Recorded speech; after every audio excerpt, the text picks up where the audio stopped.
Actually നമ്മള് option selection എന്നുള്ളത് വളരെ ഇമ്പോർട്ടന്റ് റോളാണ് നമ്മുടെ UPSC ജേണിയിൽ. നമ്മൾ പറയുമ്പോൾ നമ്മുടെ ലൈഫ് പാർട്ട്ണറിനെ എങ്ങനെ ചൂസ് ചെയ്യുന്നോ അത്രയും ഇമ്പോർട്ടന്റ് ആയിട്ട് നമ്മൾ ചൂസ് ചെയ്യണമെന്ന് പറയുന്ന കാര്യമാണ് നമ്മുടെ option. It can break or makes. അപ്പം എന്റെ dilemma was between medical science. ഞാൻ 6 കൊല്ലത്തോളം പഠിച്ച മെഡിക്കൽ സയൻസും ടോട്ടലി പുതിയതായിട്ടുള്ള ആന്ത്രോപോളജിയും തമ്മിൽ ഉള്ളതായിരുന്നു. ഓൾവേസ് നമ്മൾ ഡേ സ്റ്റാർട്ട് ചെയ്യുമ്പോൾ നമ്മൾ ഏറ്റവും പീക്ക് ഓഫ് എനർജിയിൽ നിന്ന് ലാസ്റ്റ് എത്തുമ്പോഴേക്കും, നമ്മൾ നൈറ്റൊക്കെ എത്തുമ്പോഴേക്കും എന്നെ കൊണ്ട് നടക്കുന്നു തോന്നുന്നില്ല ഷാജിയേട്ട എന്ന് പറയുന്ന രീതിയിലുള്ളതായിരിക്കും നമ്മുടെ കൈൻഡ് ഓഫ് എക്സ്പീരിയൻസ്.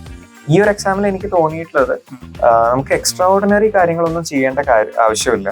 നമുക്ക് ഓർഡിനറി ആയിട്ടുള്ള കാര്യങ്ങൾ കൺസിസ്റ്റന്റ് ആയിട്ട് ഡേ ഇൻ ഡേ ഔട്ട് ചെയ്തുകൊണ്ടിരുന്നാൽ തന്നെ നമുക്ക് ഇതിന്റെ ഉള്ളിൽ സക്സസ് ആവാം എന്നുള്ളതാണ് എനിക്ക് മനസ്സിലായിട്ടുള്ളത്. സോ അതാണ് ഞാൻ എൻഷുർ ചെയ്യാൻ നോക്കിയത്. അല്ലാതെ ഈ ഒരു എക്സാം എനിക്ക് തോന്നുന്നില്ല ഒരാളുടെ ക്വാളിറ്റി മെഷർ ചെയ്യാനോ അല്ലെങ്കിൽ ഒരാളെ ജഡ്ജ് ചെയ്യാനോ ആയിട്ടുള്ള ഒരു എക്സാം ആയിട്ട് തോന്നുന്നില്ല. Everyone is equally talented. Everyone has to put up his own or her own fight. So every fight is equally commendable.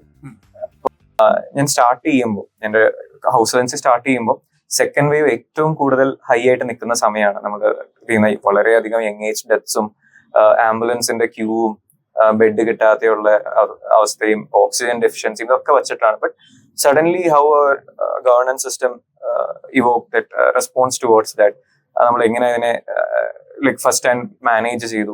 അതൊരു കോർഡിനേറ്റഡ് എഫേർട്സ് ആയിരുന്നു from the part of doctors, from the part of administration. Aspirants mains എഴുതുന്ന ആൾക്കാർ ശ്രദ്ധിക്കേണ്ട ഒരു കാര്യം എന്ന് വെച്ചാൽ, ഈ മെയിൻസ് എക്സാമിനേഷൻ GS 1, 2, 3, 4 ഈ പേപ്പറുകൾക്കൊക്കെയും ഒരു ഓർഡർ ഉണ്ട്. അതായത് GS ക്വസ്റ്റ്യൻസ് എല്ലാം, GS paper 1 first question is from art and culture, second question is from that particular area, third modern history. അങ്ങനെ ഓരോ ക്വസ്റ്റ്യൻസും ഓരോ സ്പെസിഫിക് ടോപ്പിക്കിൽ നിന്നാണ് വരുന്നത്.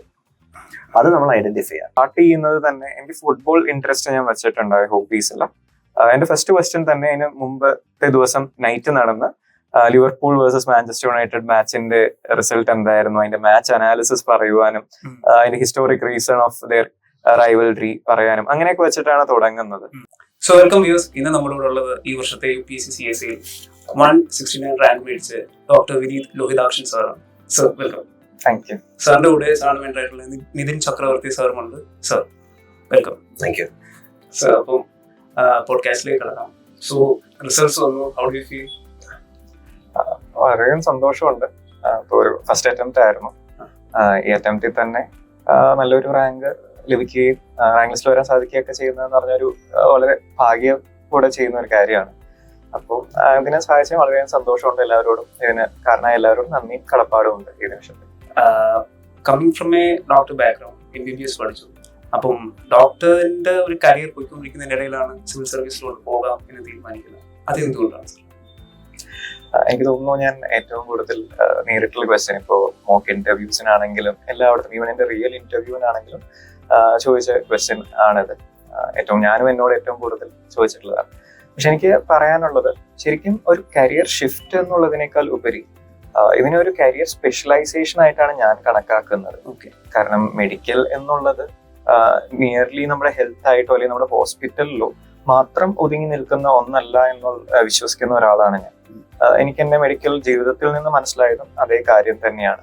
അപ്പൊ നമുക്ക് നല്ലൊരു ഹെൽത്ത് വേണമെങ്കിൽ നമുക്ക് നല്ല ന്യൂട്രീഷൻ ആവശ്യമാണ്. അതോടൊപ്പം തന്നെ നല്ല വർക്കിംഗ് കണ്ടീഷൻസ് ആവശ്യമാണ്, നല്ല ലീവിങ് കണ്ടീഷൻസ് ആവശ്യമാണ്. ഇതൊക്കെയാണ് നമുക്ക് effectively at the end of the day നല്ലൊരു ലൈഫും ഹെൽത്തും ആയിട്ട് മാറുന്നത്. സോ ഇതിന് എനിക്ക് തോന്നിയത് പബ്ലിക് സർവീസ് ആണ് ഏറ്റവും കൂടുതൽ നമുക്ക് കോൺട്രിബ്യൂട്ട് ചെയ്യാൻ സാധിക്കും എന്നുള്ളതാണ് എനിക്ക് തോന്നിയത്. അങ്ങനെയാണ് സിവിൽ സർവീസ് എന്നുള്ളതിലേക്ക് തിരിയുന്നത്. സാർ, സിവിൽ സർവീസിൽ പ്രിപ്പയർ ചെയ്യാൻ തീരുമാനിച്ചപ്പോൾ why didn't you choose Delhi? Trivandrum തന്നെ മതി എന്ന് തീരുമാനിച്ചത്? ഞാൻ ആക്ച്വലി ആദ്യം സിവിൽ സർവീസിനെ കുറിച്ച് ആലോചിക്കുമ്പോൾ ഡൽഹി തന്നെ പോകാമെന്നുള്ള ഒരു ആലോചനയിലായിരുന്നു. പിന്നീടാണ് ഞാൻ ഇതിന്റെ ഓരോ മൈനർ ഫാക്ടേഴ്സിലേക്ക് എടുത്ത് ആലോചിക്കാൻ തുടങ്ങിയത്.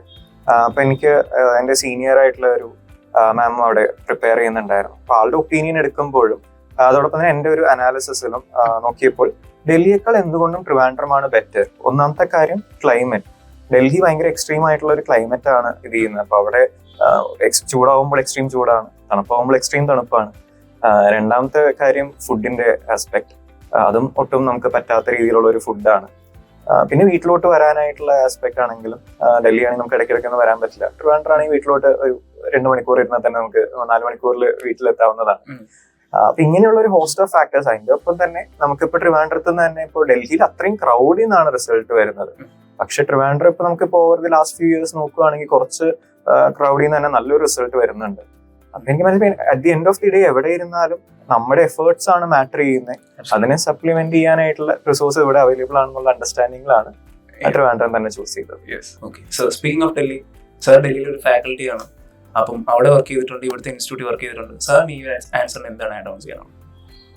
അല്ല, അത് ആസ് വെരി ടോൾഡ് അത് കറക്റ്റ് ആണ്. കാര്യം പണ്ടൊക്കെ നമുക്ക് ഡൽഹിയിൽ പോയാൽ കാര്യമുണ്ട്. കാരണം അന്ന് ഇവിടെ ഒരു ഇൻഫ്രാസ്ട്രക്ചർ ഇല്ല. അങ്ങനെ സിവിൽ സർവീസിന് വേണ്ടിയിട്ട് എക്സ്ക്ലൂസീവ് ആയിട്ടുള്ള അക്കാഡമീസിന്റെ എണ്ണം കുറവെന്നല്ല, അന്നില്ല. പക്ഷെ ഇപ്പൊ അതല്ല. ഇപ്പോ ഒത്തിരി അക്കാഡമികൾ ട്രിവാൻഡ്രത്തുണ്ട്. ഡൽഹിയിലുള്ള അതേ ഫാക്കൽറ്റീസ്, ഇൻഫാക്ട് ഇവിടുന്ന് കേരളത്തിൽ നിന്ന് ഡൽഹിയിലേക്ക് പോയി പഠിപ്പിക്കുന്ന അധ്യാപകരുണ്ട് ഇവിടെ. അപ്പൊ അങ്ങനെയുള്ള സിറ്റുവേഷനിൽ എന്തുകൊണ്ടും ട്രിവാൻഡ്രമാണ് ഏറ്റവും നല്ലൊരു ഡെസ്റ്റിനേഷൻ. പിന്നെ ക്ലൈമറ്റിന്റെ കാര്യം പറഞ്ഞല്ലോ, ക്ലൈമറ്റ് പോലെ തന്നെ ലിവിങ് കോസ്റ്റ് അതുണ്ട്.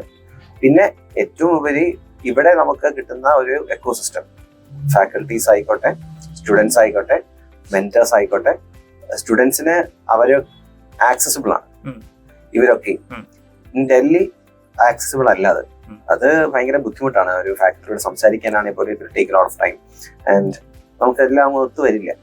അപ്പൊ എന്തുകൊണ്ടും Trivandrum is the best place if you want to learn civil service. അതങ്ങനെയാണ് സർ. അപ്പം 2023 ഫസ്റ്റ് അറ്റംപ്റ്റ് ആണ്.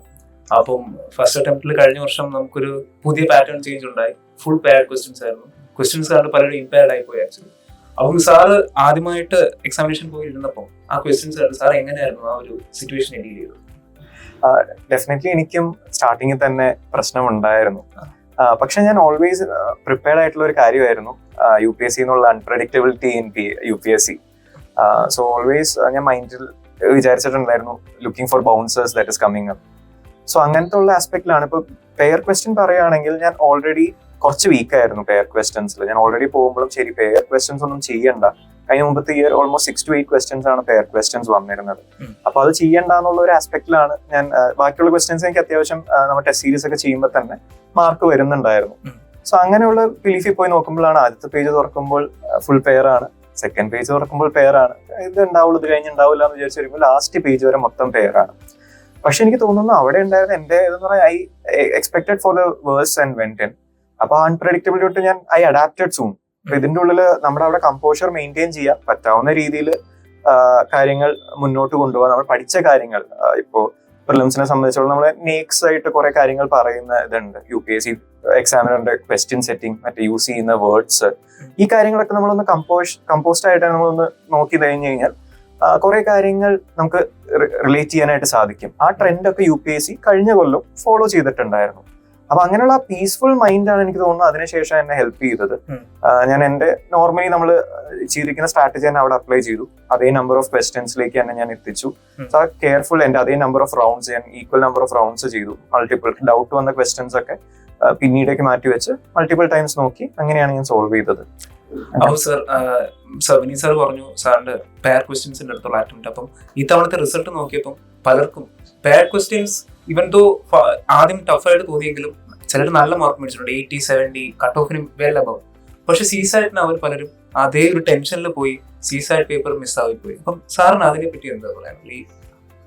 അതായത് ഈ പെയർ ക്വസ്റ്റ്യൻസ് ആണെങ്കിലും അല്ലാതൊരു പുതിയൊരു സ്ട്രാറ്റജി അല്ലെങ്കിൽ പുതിയൊരു കൈൻഡ് ഓഫ് ക്വസ്റ്റ്യൻ എക്സാമിനേഷൻ ഹാളിൽ വന്നാൽ, എക്സാമിനേഷൻ എന്ന് പറയുന്ന സമയത്തെ സ്ട്രെസ് മാനേജ്മെന്റ് ആണ് ഈ എക്സാമിനേഷൻ നമുക്ക് കിട്ടുമോ ഇല്ലയോ എന്ന് ഡിറ്റർമൈൻ ചെയ്യുന്നത്. നമ്മൾ പഠിക്കുന്ന കണ്ടന്റ് ഇപ്പൊ നമ്മളെല്ലാവരും most of the aspirants, serious aspirants എല്ലാവരും പഠിക്കും, റിവിഷൻ ചെയ്യും. അവരുടെ സ്റ്റാൻഡേർഡ് ബുക്സ് ഒക്കെ ഒന്ന് തന്നെയാണ്. എല്ലാവരും പഠിക്കുന്ന കണ്ടന്റ് ഒക്കെ ഓൾമോസ്റ്റ് സെയിം ആണ്. പക്ഷെ എക്സാമിന് എല്ലാവർക്കും ഒരുപോലെ മാർക്ക് കിട്ടുന്നില്ല. കാരണം ഇവര് ആ സമയത്ത് എന്ത് ചെയ്യുന്നു എന്നുള്ളതാണ് മാറ്റർ ചെയ്യുന്നുള്ളൂ. അപ്പൊ അവിടെ ഏറ്റവും നല്ലത് ഈ പ്രസൻസ് ഓഫ് മൈൻഡ്, നല്ല ക്ലാരിറ്റി വേണം. ടെൻഷൻ ഫ്രീ ആയിട്ട് ചിന്തിച്ചാൽ നന്നായിട്ട് ചിന്തിക്കാൻ പറ്റും. അപ്പൊ അതുകൊണ്ട് എനിക്ക് ഇനി ഇത്തവണ എക്സാം എഴുതാൻ പോകുന്ന ആസ്പിറൻസിനോട് പറയാനുള്ളതും അതാണ്, കുറച്ചും കൂടി സ്ട്രെസ് ഫ്രീ ആയിട്ട് എക്സാമിനെ ഹാൻഡിൽ ചെയ്യാന്നുള്ളത്. രണ്ടാമത്തെ കാര്യം, ഇപ്പൊ നമുക്കറിയാമല്ലോ 1 only 2 only അല്ലെങ്കിൽ 1 and 2 എന്ന് പറയുന്ന സ്റ്റൈൽ ഓഫ് ഓപ്ഷൻസ് മാറി 2 statements അല്ലെങ്കിൽ 3 statements എന്ന് പറയുമ്പോൾ ശരിക്കും അവിടെ എക്സാമിന്റെ ഈസിനെസ് ഒരല്പം കൂടുന്നുണ്ട്. എങ്ങനെയാന്ന് വെച്ച് കഴിഞ്ഞാല് സ്റ്റേറ്റ്മെന്റിൽ നിന്ന് ക്ലൂസ് എടുത്ത് സ്റ്റേറ്റ്മെന്റ് എലിമിനേറ്റ് ചെയ്യാൻ കഴിഞ്ഞാൽ പിന്നെ പിന്നെ 3 സ്റ്റേറ്റ്മെന്റ്സ് ഉണ്ടെങ്കിൽ ഒരു സ്റ്റേറ്റ്മെന്റ് എലിമിനേറ്റ് ചെയ്തു, സെക്കൻഡ് സ്റ്റേറ്റ്മെന്റും തേർഡ് സ്റ്റേറ്റ്മെന്റും നമുക്ക് കയ്യിലുണ്ട്. ചില സമയത്ത് നമുക്ക് തെറ്റിപ്പോവല്ലോ, 2ഉം 3 മാറി മാറി പോവല്ലോ. അങ്ങനെയാണെങ്കിൽ പോലും ഇവിടെ കൃത്യമായിട്ട് ആൻസർ പറയേണ്ടതില്ലാത്തതുകൊണ്ട് നമുക്ക് ചിലപ്പോൾ ആൻസർ ശരിയാവും. അങ്ങനെ വരുന്നുണ്ട്. പിന്നെ അസേർഷൻ റീസണിങ് ക്വസ്റ്റ്യൻസ് ഇപ്പോൾ കൂടുതലാണ്. അതുകൊണ്ട് തന്നെ സാധാരണ ക്വസ്റ്റ്യൻസിൽ നിന്ന് വിഭിന്നമായി അസേർഷൻ റീസണിങ് ക്വസ്റ്റ്യൻസിൽ നമുക്ക് ഒരു ഓപ്ഷൻ എങ്കിലും കൃത്യമായിട്ട് എലിമിനേറ്റ് ചെയ്യാൻ പറ്റിയാൽ മറ്റ് 2 ഓപ്ഷൻസ് അവിടെ നിഷ്പ്രഭമാണ്. നമുക്ക് ഡയറക്റ്റ്ലി ആൻസറിലേക്ക് വരാൻ പറ്റും. അപ്പോൾ അങ്ങനത്തെ എല്ലാ എക്സാമിനേഷനും നമ്മൾ അനലൈസ് ചെയ്ത് കഴിഞ്ഞാൽ ഓരോ വർഷവും പുതിയ പുതിയ കാര്യങ്ങൾ നമുക്ക് കിട്ടും ക്രാക്ക് ചെയ്തെടുക്കാൻ. അപ്പോൾ അഡാപ്റ്റബിലിറ്റി ആണ് ഇതിനകത്ത് ഏറ്റവും വേണ്ടത്. നമ്മളത് വളരെ കാമായിട്ട് ക്വസ്റ്റ്യനെ ഡീൽ ചെയ്ത് കഴിഞ്ഞാൽ ക്വാളിഫൈ ചെയ്യാൻ പറ്റും. രണ്ടാമത്തെ കാര്യം CSAT. ഫസ്റ്റ് എക്സാം സ്ക്രൂഡായി എന്ന് വിചാരിച്ച് സെക്കൻഡ് എക്സാം കൊളവാക്കരുത്. ഇപ്പൊ നമ്മുടെ ഒരു ആസ്പിറന്റ് ഉണ്ട്, അപ്പൊ ആൾക്ക് ഇപ്പൊ മാർക്ക് വന്നപ്പോ ആൾക്ക് 87 മാർക്സ് ഉണ്ട് GS-ന്. പക്ഷെ എക്സാം എഴുതി കഴിഞ്ഞപ്പോൾ നമ്മളോട് സംസാരിച്ചു പോയി. പേപ്പർ 1 കഴിഞ്ഞപ്പോൾ പേപ്പർ ഭയങ്കര പാടായിരുന്നു, ആകെ ടെൻഷൻ അടിച്ചിട്ടാണ് പേപ്പർ 2ലേക്ക് വന്നത്. ആള് മാത്സിൽ സ്ട്രോങ് ആണ്. ഇപ്പൊ ഇവിടെ നമ്മൾ CSAT-ന്റെ എക്സാം ഒക്കെ എഴുതുമ്പോൾ വളരെ സ്ട്രോങ് ആയിട്ട് പോകുന്ന ആളാണ്. പക്ഷെ CSAT-ന്റെ മാർക്ക് 58 മാർക്കുള്ളൂ. കാരണം എന്താണെന്നറിയാം, ആ ഫസ്റ്റ് എക്സാമിന്റെ ഇമ്പാക്ട്, അത് ഡിഫിക്കൽട്ട് ആണ് എന്നുള്ള ഇമ്പാക്ട് കാരണം, ആ ഫസ്റ്റ് എക്സാമിന്റെ ഇമ്പാക്ട്, എക്സാം ഡിഫിക്കൽട്ട് ആണ് എന്നുള്ളത് കാരണം അത് പാനിക്കായിട്ട് പേപ്പർ രണ്ടാമത്തെ CSAT കുറവാക്കി. അപ്പൊ അങ്ങനെ ഒരിക്കലും ഒരു ആസ്പിറന്റ് ചെയ്യരുത്. ഫസ്റ്റ് എക്സാം കഴിഞ്ഞാൽ അത് കഴിഞ്ഞു, അടുത്ത സെക്കൻഡ് എക്സാമിനെ ഫ്രഷ് ആയിട്ട് തന്നെ കാണാം. Prelims is actually mind game. ശരിയല്ലേ? എനിക്ക് ആക്ച്വലി അതിൽ ആഡ് ഓൺ ചെയ്ത് ഞാൻ എന്റെ ഫസ്റ്റ് പേപ്പർ കഴിഞ്ഞിട്ടുള്ള ഒരു ആസ്പിറന്റ് ഞാൻ ചെയ്തു. അപ്പൊ എന്റെ ഒരു ഇതിൽ ഓക്കെ, ഞാൻ ടെസ്റ്റ് സീരീസിൽ ചെയ്യുന്ന kind of number of questions അടുത്തേക്ക് ഞാൻ എത്തിച്ചു. സോ വാട്ട് ഹാപ്പൻ ദർ, അത് ഞാൻ ആദ്യമേ ഈവൻ നമ്മൾ ടെസ്റ്റ് സീരീസിൽ നിന്നൊക്കെ എനിക്ക് തോന്നുന്നു നമ്മൾ എടുക്കേണ്ട കുറച്ച് പാഠങ്ങൾ അതൊക്കെയാണ് നമ്മൾ ഫുൾ ലെങ്ത് ചെയ്യുമ്പോൾ. സോ ഞാൻ പ്രാക്ടീസ് ചെയ്തിരുന്ന ഒരു കാര്യമാണ്, നമ്മൾ ഫസ്റ്റ് ടെസ്റ്റ് കഴിയുമ്പോൾ കീ നോക്കില്ല, ഒന്നും ടെസ്റ്റ് ചെയ്യില്ല. ബാക്കിയുള്ള സമയം കുറച്ച് റിലാക്സ് ആയിട്ട് ഇരുന്നിട്ട് പോയി ഫുഡ് കഴിച്ച് സെക്കൻഡ് പേപ്പർ ചെയ്താൽ എല്ലാം കഴിഞ്ഞിട്ട് ടോട്ടലായിട്ട് കീ നോക്കാന്നുള്ള സ്ട്രാറ്റജി ഞാൻ ചെയ്തിരുന്നത്.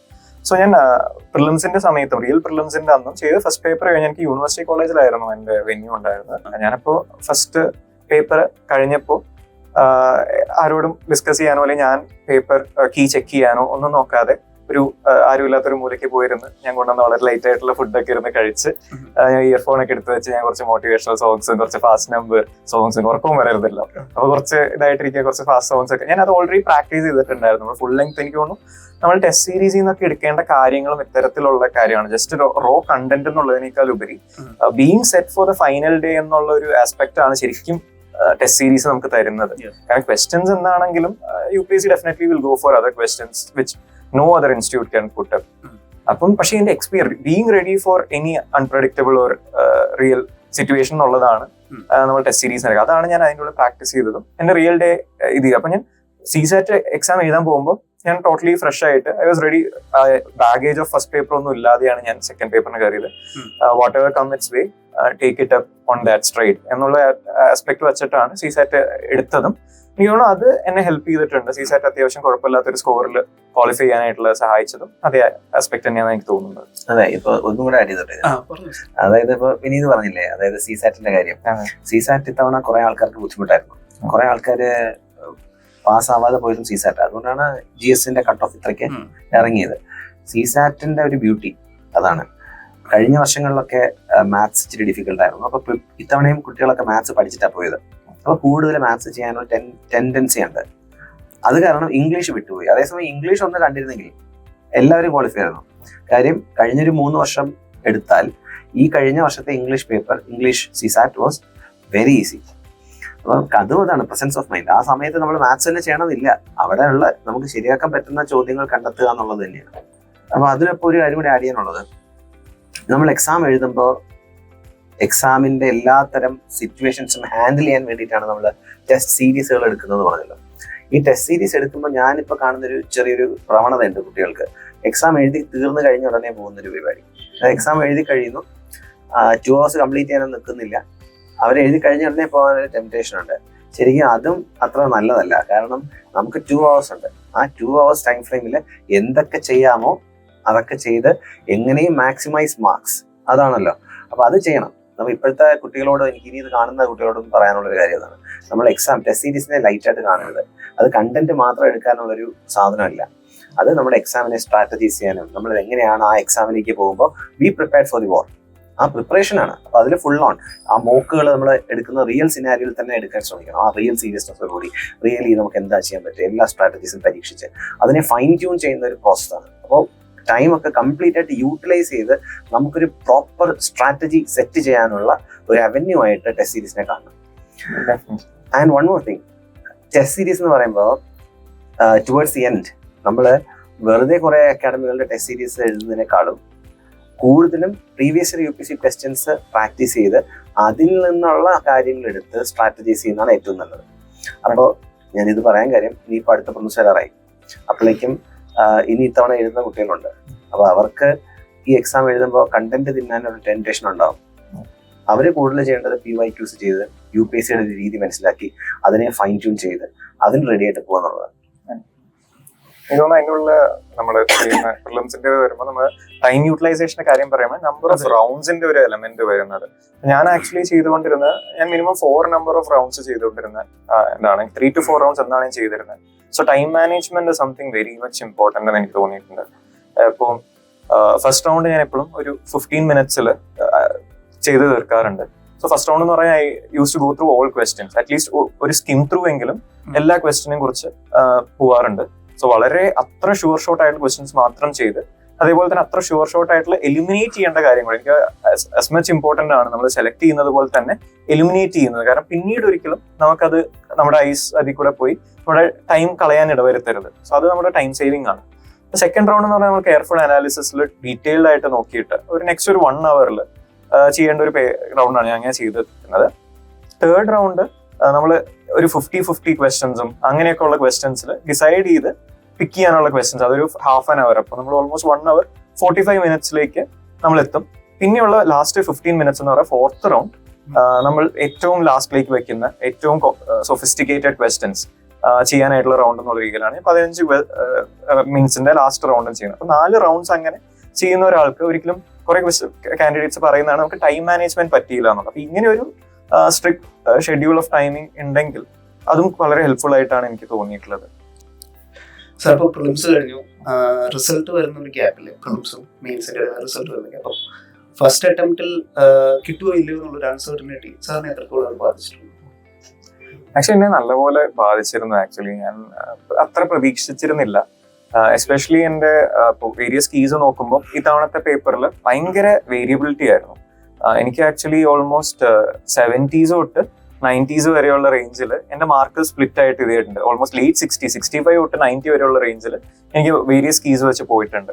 അപ്പൊ ഏത് ഇതിലാണ് നമ്മൾ പോവുക, കട്ട് ഓഫ് എവിടെ വരും, എല്ലാ ഇൻസ്റ്റിറ്റ്യൂട്ട്സും പ്രഡിക്ട് ചെയ്തിരുന്ന കട്ട് ഓഫ് ആക്ച്വലി ഏറ്റവും ലോവസ്റ്റ് കട്ട് ഓഫ് 82 ഒക്കെ ആയിരുന്നു.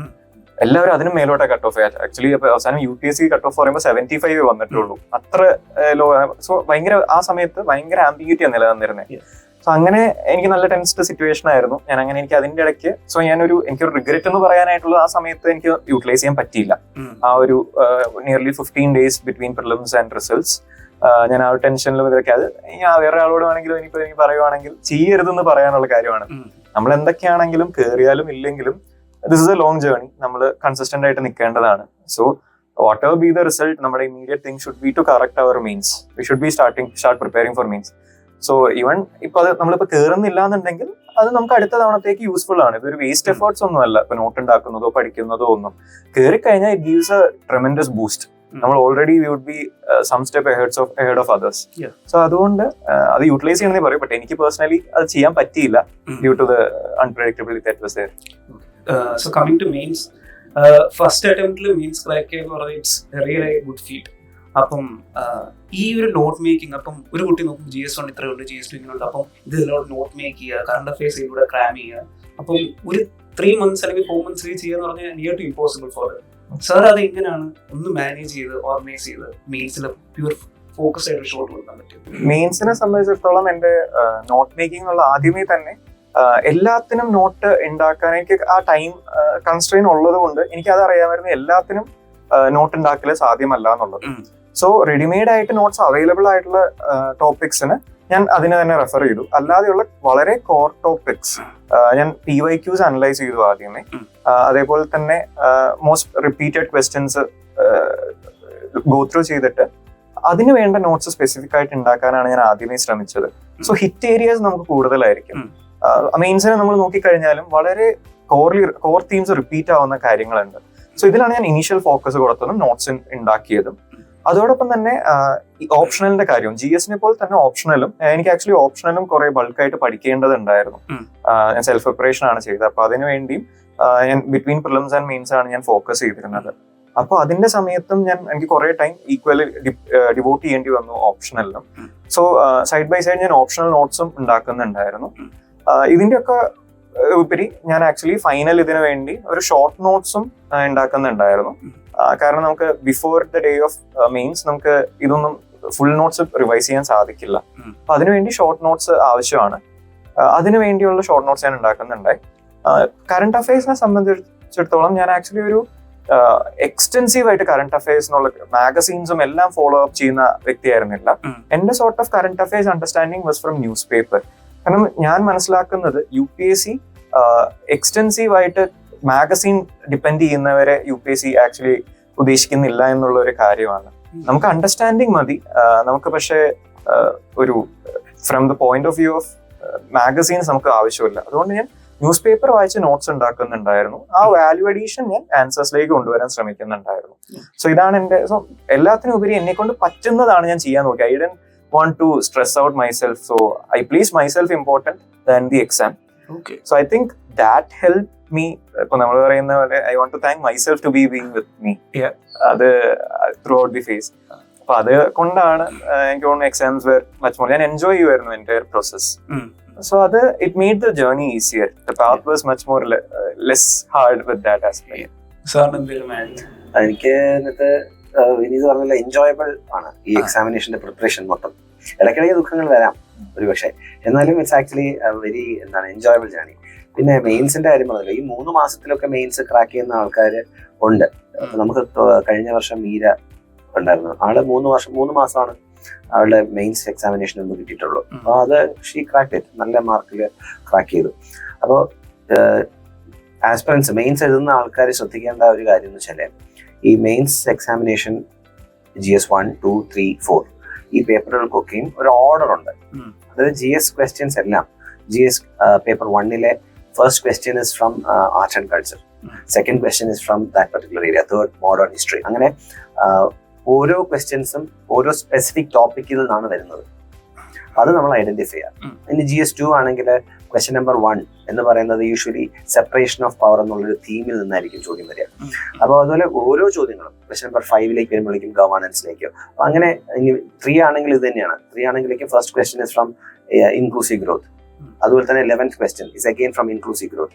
സെക്കൻഡ് ക്വസ്റ്റ്യൻ ഒരു ഡയറക്ട് ടാക്സ്, ഇൻഡയറക്ട് ടാക്സിന്റെ ക്വസ്റ്റ്യൻ ആകും. അങ്ങനെ 3rd, 4th ഒക്കെ ആകുമ്പോഴേക്കും 5th ഒക്കെ ആകുമ്പോഴേക്കും സയൻസ് ആൻഡ് ടെക്നോളജി ആകും. ഇനി സയൻസ് ആൻഡ് ടെക്നോളജിയിലാണെങ്കിൽ പോലും അതൊരു കമ്പാരിസൺ ക്വസ്റ്റ്യൻ ആയിരിക്കും.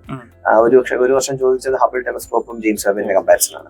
അത് കഴിഞ്ഞ ഈ വട്ടത്തെ മെയിൻസ് ഉണ്ടല്ലോ, അതിൽ ചോദിച്ചത് ഇലക്ട്രിക് മൊബിലിറ്റിയില് ഉള്ള അഡ്വാൻറ്റേജസ് ഉണ്ട് over conventional petrol and diesel engines. അപ്പൊ അതൊരു കമ്പാരിസൺ ക്വസ്റ്റ്യൻ ആണ്. അപ്പൊ ഇതെല്ലാം ഒരേ സാധനമാണ്, പല രീതിയിൽ ചോദിക്കുന്നു. അപ്പോൾ ഇത് നമുക്ക് എങ്ങനെ മനസ്സിലാക്കാൻ കഴിയും? കഴിഞ്ഞ വർഷത്തെ ചോദ്യപേപ്പറുകൾ. അപ്പോൾ ഈ 3 മാസം കൊണ്ട് പ്രിപ്പയർ ചെയ്യുന്ന ആൾക്കാർ ചെയ്യേണ്ട കാര്യം ഇത്രേ ഉള്ളൂ.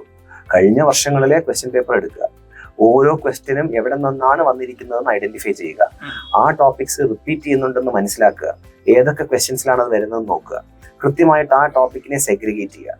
അതിന് വേണ്ടിയിട്ട് നല്ല അടിപൊളി നോട്ട് ഉണ്ടാക്കി വെക്കുക, ഫാക്ട്സ് കളക്ട് ചെയ്ത് വെക്കുക, എക്സാമ്പിൾസ് കളക്ട് ചെയ്യുക, കറണ്ട് അഫയേഴ്സിൽ നിന്ന് നല്ല അടിപൊളിയായിട്ട് പ്രിപ്പയർഡ് ആവുക ആ ഏരിയസിന്. Because that is definitely going to come this year.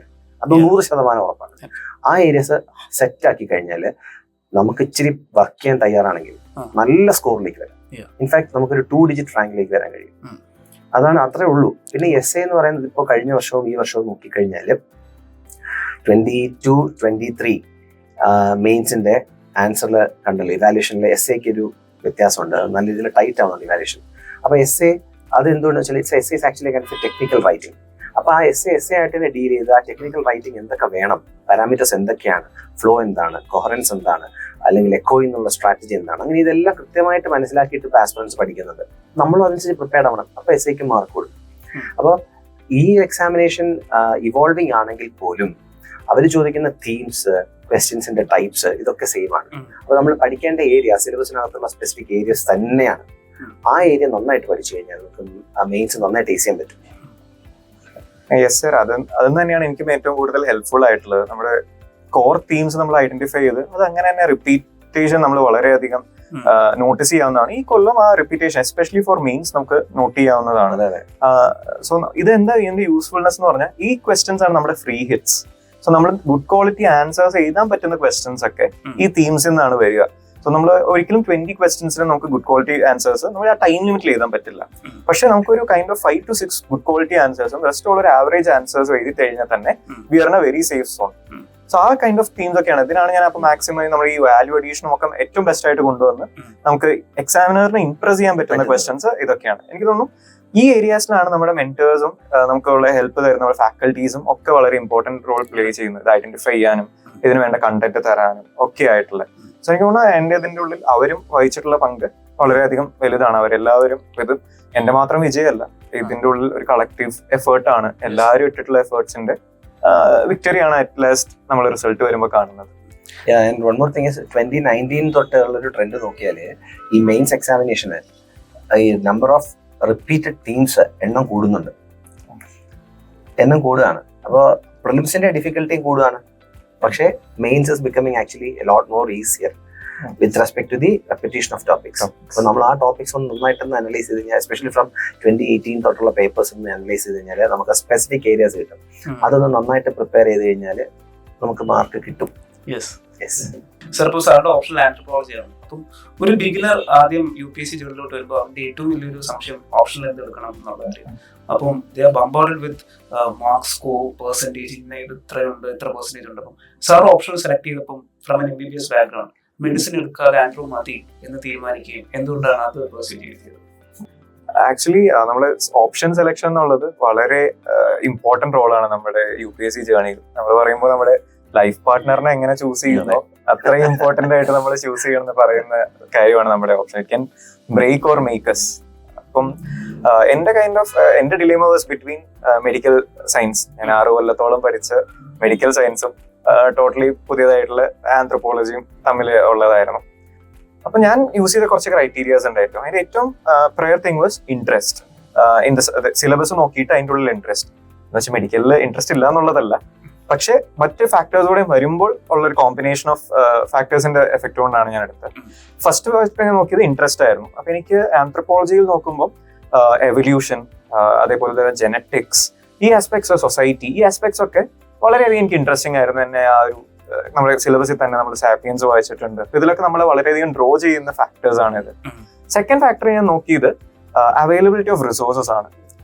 ഇപ്പൊ നമ്മൾ നേരത്തെ പറഞ്ഞ പോലെ ഇപ്പൊ മെഡിക്കൽ സയൻസിന്റെ ഒരു ആസ്പെക്ട് എന്ന് പറഞ്ഞു കഴിഞ്ഞാൽ സിവിൽ സർവീസിന് ഓറിയന്റഡ് ആയിട്ടുള്ള resources with respect to medical science or any technical subject per se നമുക്ക് അത്ര ഈസി അല്ല, കുറച്ച് ഡിഫിക്കൽട്ട് ആണ്. But anthropology on the other part flooding with resources ആണ്. സോ നമുക്കത് കെയർഫുൾ ആയിട്ട് ക്യൂറേറ്റ് ചെയ്ത് എടുത്താൽ മാത്രം മതി. അവിടെയാണ് നമ്മുടെ കൈൻഡ് ഓഫ് റിയൽ ടാസ്ക് ഇരിക്കുന്നത്. തേർഡ് ആസ്പെക്ട് നമ്മുടെ സപ്പോർട്ട്. നമുക്ക് ഇതിനു വേണ്ടി ക്ലാസ്സസ് ആണെങ്കിലും അതിനുവേണ്ട നമുക്ക് ടെസ്റ്റ് സീരീസ് റിലേറ്റഡ് ആയിട്ടാണെങ്കിലും ഇതിനു വേണ്ട ആന്ത്രോപോളജി നോക്കിക്കഴിഞ്ഞാൽ നമുക്ക് കമ്പാരിറ്റീവ്ലി കോമൺ ആണ്. ഞാൻ ക്ലാസ്സസ് ആയിട്ട് അങ്ങനെ എടുത്തിട്ടില്ല, സെൽഫ് സ്റ്റഡി ആയിരുന്നു. പക്ഷെ ടെസ്റ്റ് സീരീസിന്റെ ആസ്പെക്റ്റിലായിട്ട് വളരെയധികം ഹെൽപ്ഫുൾ ആണ്, നമുക്ക് കിട്ടാനായിട്ട് നമുക്ക് എവിടെയാണെങ്കിലും അവൈലബിൾ ആണ്. സോ ഇത്രയും കോമ്പിനേഷൻ ഓഫ് ഫാക്ടേഴ്സ് ആണ് എന്നെ ആന്ത്രോയിലേക്ക് ലീഡ് ചെയ്തത്. പിന്നെ സിലബസ് നമ്മൾ നോക്കുമ്പോൾ ഒരു കൺസൈസ് സിലബസ് ആണ്, നമുക്ക് ഈസി ആയിട്ട് കംപ്ലീറ്റ് ചെയ്യാൻ സാധിക്കും. സോ റിവിഷൻ കുറച്ചേ ഉള്ളൂ തീർച്ചയായിട്ടും. നമ്മുടെ മറ്റ് സബ്ജക്ട് കമ്പയർ ചെയ്യുമ്പോൾ അളവ് കുറവാണ്. തീർച്ചയായും. ഇപ്പൊ മെഡിക്കൽ സയൻസ് നോക്കുവാണെങ്കിൽ നമ്പർ ഓഫ് ബുക്സ് പറയുകയാൽ എന്റെ ഹൈറ്റിന്റെ അത്രയും വരും ബുക്സ് ഇത് വെച്ച് കഴിഞ്ഞു കഴിഞ്ഞാൽ. ഞാൻ വീട്ടിൽ എന്റെ റൂമിൽ എടുത്ത് വെച്ചിട്ടുണ്ട്. അതൊക്കെ നമുക്ക് ഇപ്പോ പാഷൻ നമുക്ക് നോക്കാം. പക്ഷേ at the end of the day this is a competitive exam. We have to score marks that requires revision. So 6 വർഷം കൊണ്ട് നമ്മൾ പഠിച്ചത് 3 മാസം കൊണ്ട് പഠിച്ച് പിന്നെയും റിവൈസ് ചെയ്യണം എന്ന് പറയുന്നത് ഇറ്റ്സ് എ ഹെർക്കുലിയൻ ടാസ്ക്. അപ്പൊ അവിടെയാണ്. But on the other hand anthro offered me A very viable option. അത് പിന്നെ മാത്രമല്ല ഒരു പുതിയ സബ്ജക്ട് പഠിക്കുന്നതിന്റെ കൂടെ ഒരു ഇൻട്രസ്റ്റിംഗ് ആസ്പെക്ട് ഉണ്ടായിരുന്നു ആന്ത്രോയിൽ. സോ ഇങ്ങനെയുള്ള ഒരു സ്കോറിംഗ് ആസ്പെക്ട് നല്ല മാർക്ക് ഇപ്പോ തീർച്ചയായിട്ടും എനിക്ക് തോന്നുന്നു നല്ല മാർക്ക് ഉണ്ട്. തീർച്ചയായും കഴിഞ്ഞ റീസെന്റ് ഇയേഴ്സിൽ നല്ലപോലെ ഫെയർ ത്രൂ ചെയ്യുന്ന ഒരു ഓപ്ഷണലാണ്.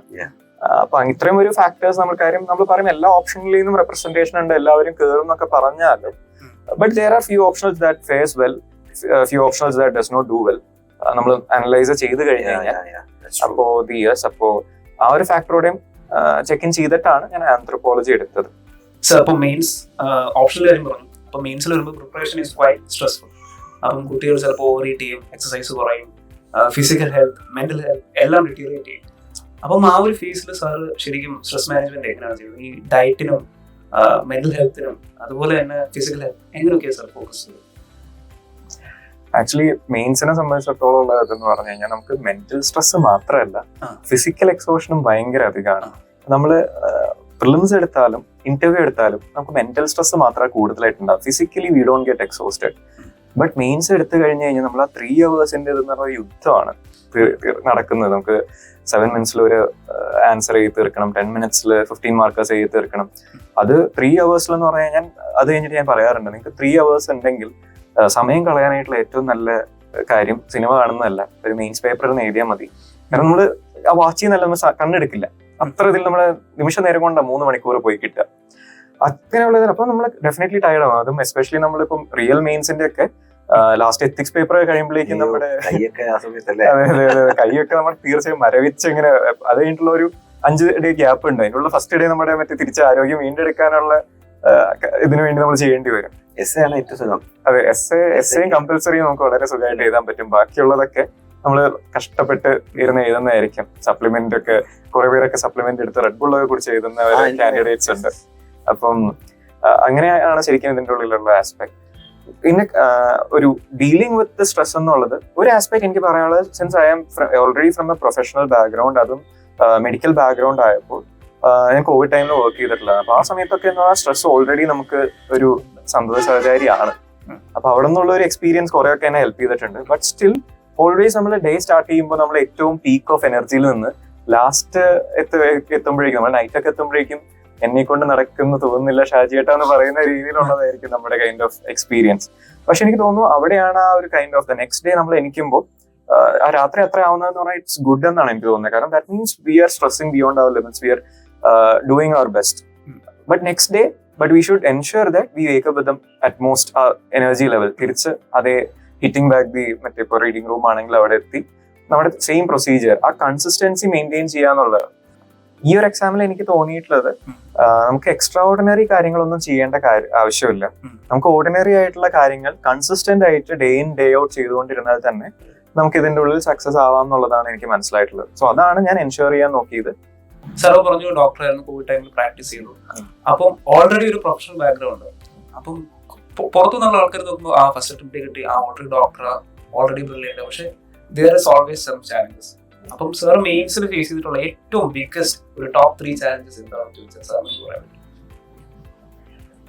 എനിക്ക് തോന്നുന്നു നമ്മളുടെ daily each day is A challenge four us. So അതിനെ നമ്മൾ പറയുന്ന പോലെ first of all keeping up the motivation തന്നെ ഇമ്പോർട്ടന്റ് ആണ്. കാരണം ഇത്ര വലിയൊരു എക്സാം ആണ്, ഇത്ര വലിയ സിലബസ് ആണ്, ഇത് കവർ ചെയ്ത് എത്തുമോ? അതും ഫസ്റ്റ് അറ്റംപ്റ്റ് എന്ന് പറയുമ്പോൾ നമ്മുടെ കണ്ടന്റ് ബേസ് വളരെ കുറവാണ്. അപ്പൊ ഇത് പഠിച്ചെത്തിക്കുക, കുറെ നമുക്ക് നോട്ട്സ് ഉണ്ടാക്കേണ്ടി വരും, റിവൈസ് ചെയ്യേണ്ടി വരും, എക്സാം എടുക്കേണ്ടി വരും, ഫിസിക്കൽ എക്സോഷൻ ഉണ്ട്, മെന്റൽ എക്സോഷൻ ഉണ്ട്. സോ ഇത്രയും കാര്യങ്ങൾ ഓവർകം ചെയ്യുക എന്നുള്ളത് തന്നെ ഏറ്റവും വലിയ ചലഞ്ചാണ്. സെക്കൻഡ്, ഇത് അൺപ്രഡിക്റ്റബിലിറ്റി ഓഫ് ദി എക്സാം. നമ്മൾ ഇത്രയൊക്കെ ചെയ്തിട്ടും ഇതിന്റെ റിസൾട്ട് എന്താന്നുള്ളത് നമ്മുടെ കയ്യിലുള്ള കാര്യമല്ല.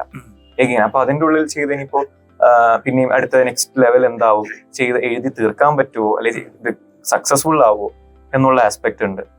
തേർഡ് ലെവൽ നമ്മൾ കോമ്പീറ്റ് ചെയ്യുന്ന ആളുകളെ നമ്മൾ നോക്കുമ്പോഴും ഇതൊക്കെ എന്ന് പറഞ്ഞു കഴിഞ്ഞാൽ ചലഞ്ചസ് ആണ് which we shouldn't follow up to. ഇതാണ് ഞാൻ പറഞ്ഞത്. റാദർ ദാൻ ചലഞ്ചസ് എന്നുള്ളതിനേക്കാളും ഞാൻ പറയാ ദീസ് ആർ ലേണിംഗ്സ് എന്നാ ഞാൻ പറയാ. അപ്പോ ഇതൊക്കെ ചെയ്യാൻ പാടില്ല. കാരണം UPSCയുടെ മുമ്പിൽ നമ്മൾ ഫസ്റ്റ് അറ്റംപ്റ്റ് ഒന്നുമില്ല. അതായത് UPSC പ്രിഫേഴ്സ് ഫസ്റ്റ് അറ്റംപ്റ്റേഴ്സ്. അവർക്ക് വേണ്ടത് ഇന്നോവേഷൻ ആണ്, അവർക്ക് വേണ്ടത് ഫ്രഷ്നെസ് ആണ്. അപ്പം അങ്ങനെയുള്ള അതൊക്കെ നമ്മൾ ഉണ്ടാക്കുന്ന ബയസാ. അവരുടെ മുമ്പിൽ എല്ലാവരും ഒരേപോലെ തന്നെയാണ്. ദേ ഡോണ്ട് ഈവൻ കൺസിഡർ ഏത് അറ്റംപ്റ്റ് ആണെന്നൊന്നും അവരത് ലീസ്റ്റ് കൺസേൺഡ് ആണ്. They just want a very good candidate. They just want a guy who's having this officer like qualities. Exactly. അപ്പം ഇത്തരമായിരുന്നു എന്റെ ചലഞ്ചസ് എന്നുള്ള ആസ്പെക്ടില്. ഇതിന്റെ അഗെയിൻസ്റ്റ് ഈ ചലഞ്ചസിനെ ഈ ലേണിംഗ്സിനെ ഏറ്റെടുക്കുക എന്നുള്ളതായിരുന്നു ഈച്ച് ഡേ. അതാണ് ഞാൻ പ്രൂവ് ചെയ്തുകൊണ്ടിരുന്നത്. സാർ, അപ്പം നമുക്ക് ഇന്റർവ്യൂ സ്റ്റോറിയിലോട്ട് വരാം. അതിന് മുമ്പ് ഇന്റർവ്യൂവിന് പോകുന്നതിന് മുമ്പേ പ്രിപ്പറേഷൻ ഫേസ്, ഈ മോക്ക് ഇന്റർവ്യൂസ് 1-to-1 ഇത് എങ്ങനെയാണ് സാർ ശരിക്കും ഹെൽപ്പ് ചെയ്യുന്നത്? നമുക്ക് ആക്ച്വലി നമ്മുടെ ഒരു റിയാലിറ്റി ചെക്സ് ആണ് ശരിക്കും 1-to-1s നമ്മുടെ മോക്ക് ഇന്റർവ്യൂസ് എന്ന് പറയുന്നത്. നമ്മുടെ ബെറ്റർ എയ്ഡ് അവർ പ്രിപ്പറേഷൻ. സോ രണ്ടിന്റെയും ആക്ച്വലി യൂസ് എന്ന് പറയുന്നത് ഡിഫറെന്റ് ആണ്. ഇപ്പോൾ 1-to-1നെ സംബന്ധിച്ചിടത്തോളം നമ്മുടെ ഡെപ്ത് ഓഫ് ക്വസ്റ്റ്യൻസും നമ്മുടെ വൈഡ് അറേ ഓഫ് ക്വസ്റ്റ്യൻസിനും അറിയാനായിട്ടാണ് ആക്ച്വലി 1-to-1 ഹെൽപ്പ് ചെയ്യുന്നത്. നമുക്കിപ്പോൾ ഒരു പെർട്ടിക്കുലർ ടോപ്പിക്കിൽ നിന്ന് എത്രത്തോളം വേരിയസ് ക്വസ്റ്റ്യൻസ് കിട്ടാം, എങ്ങനെയൊക്കെ കിട്ടാം എന്നൊക്കെ ഉള്ളത് നമുക്ക് ആക്ച്വലി 1-to-1 നിന്ന് ലഭിക്കും. അതേപോലെ തന്നെ നമ്മുടെ ആൻസേഴ്സിനെ ഫ്രെയിം ചെയ്യാനായിട്ടും എങ്ങനെ കറക്റ്റായിട്ട് ആൻസർ ഫ്രേസ് ചെയ്യണം, എങ്ങനെ അത് പ്രസന്റ് ചെയ്യണം, ഇതിൻ്റെയൊക്കെ ഈ മൈക്രോ ഒരു എഞ്ചിനീയറിംഗ് നടക്കുന്നത് നമ്മുടെ 1-to-1സിലാണ്. നമുക്ക് ഇപ്പോൾ നമ്മൾ കൺസിസ്റ്റന്റ് ആയിട്ട് റെഗുലർ ആയിട്ട് എടുക്കുമ്പോൾ നമ്മുടെ മെന്ററിന് മനസ്സിലാവും നമ്മൾ എവിടെയൊക്കെ പ്രോഗ്രസ് ചെയ്യുന്നുണ്ട്. സോ നമ്മുടെ പ്രോഗ്രസ് ട്രാക്ക് ചെയ്യാൻ സാധിക്കും. ഇതൊക്കെയാണ് ശരിക്കും 1-to-1 കൊണ്ടുള്ള യൂസസ്.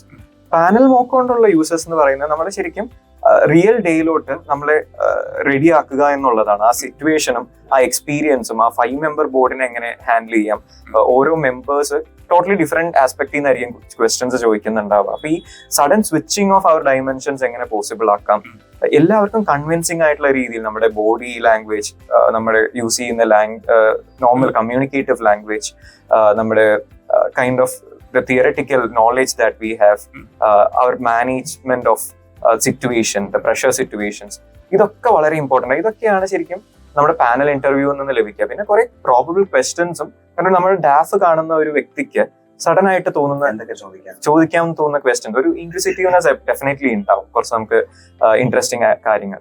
സോ അത്തരത്തിലുള്ള ആസ്പെക്റ്റും പ്രഷർ മാനേജ്മെന്റ് അത് ഏറ്റവും വലിയ ഇമ്പോർട്ടൻ്റ് ആണ്. കാരണം നമുക്കറിയാം ഈ D-Day എന്നുള്ളത് വളരെയധികം സിഗ്നിഫിക്കന്റ് ആണ്. ഇപ്പൊ 12th ഫെയിലൊക്കെ വഴി നമ്മളെല്ലാവരും കണ്ടിട്ടുള്ളതാണ്. Throughout half an hour heart beat sound of ഇത് വെച്ചിട്ടാണ് അവർ കൂടുതൽ വിടുന്നതൊക്കെ.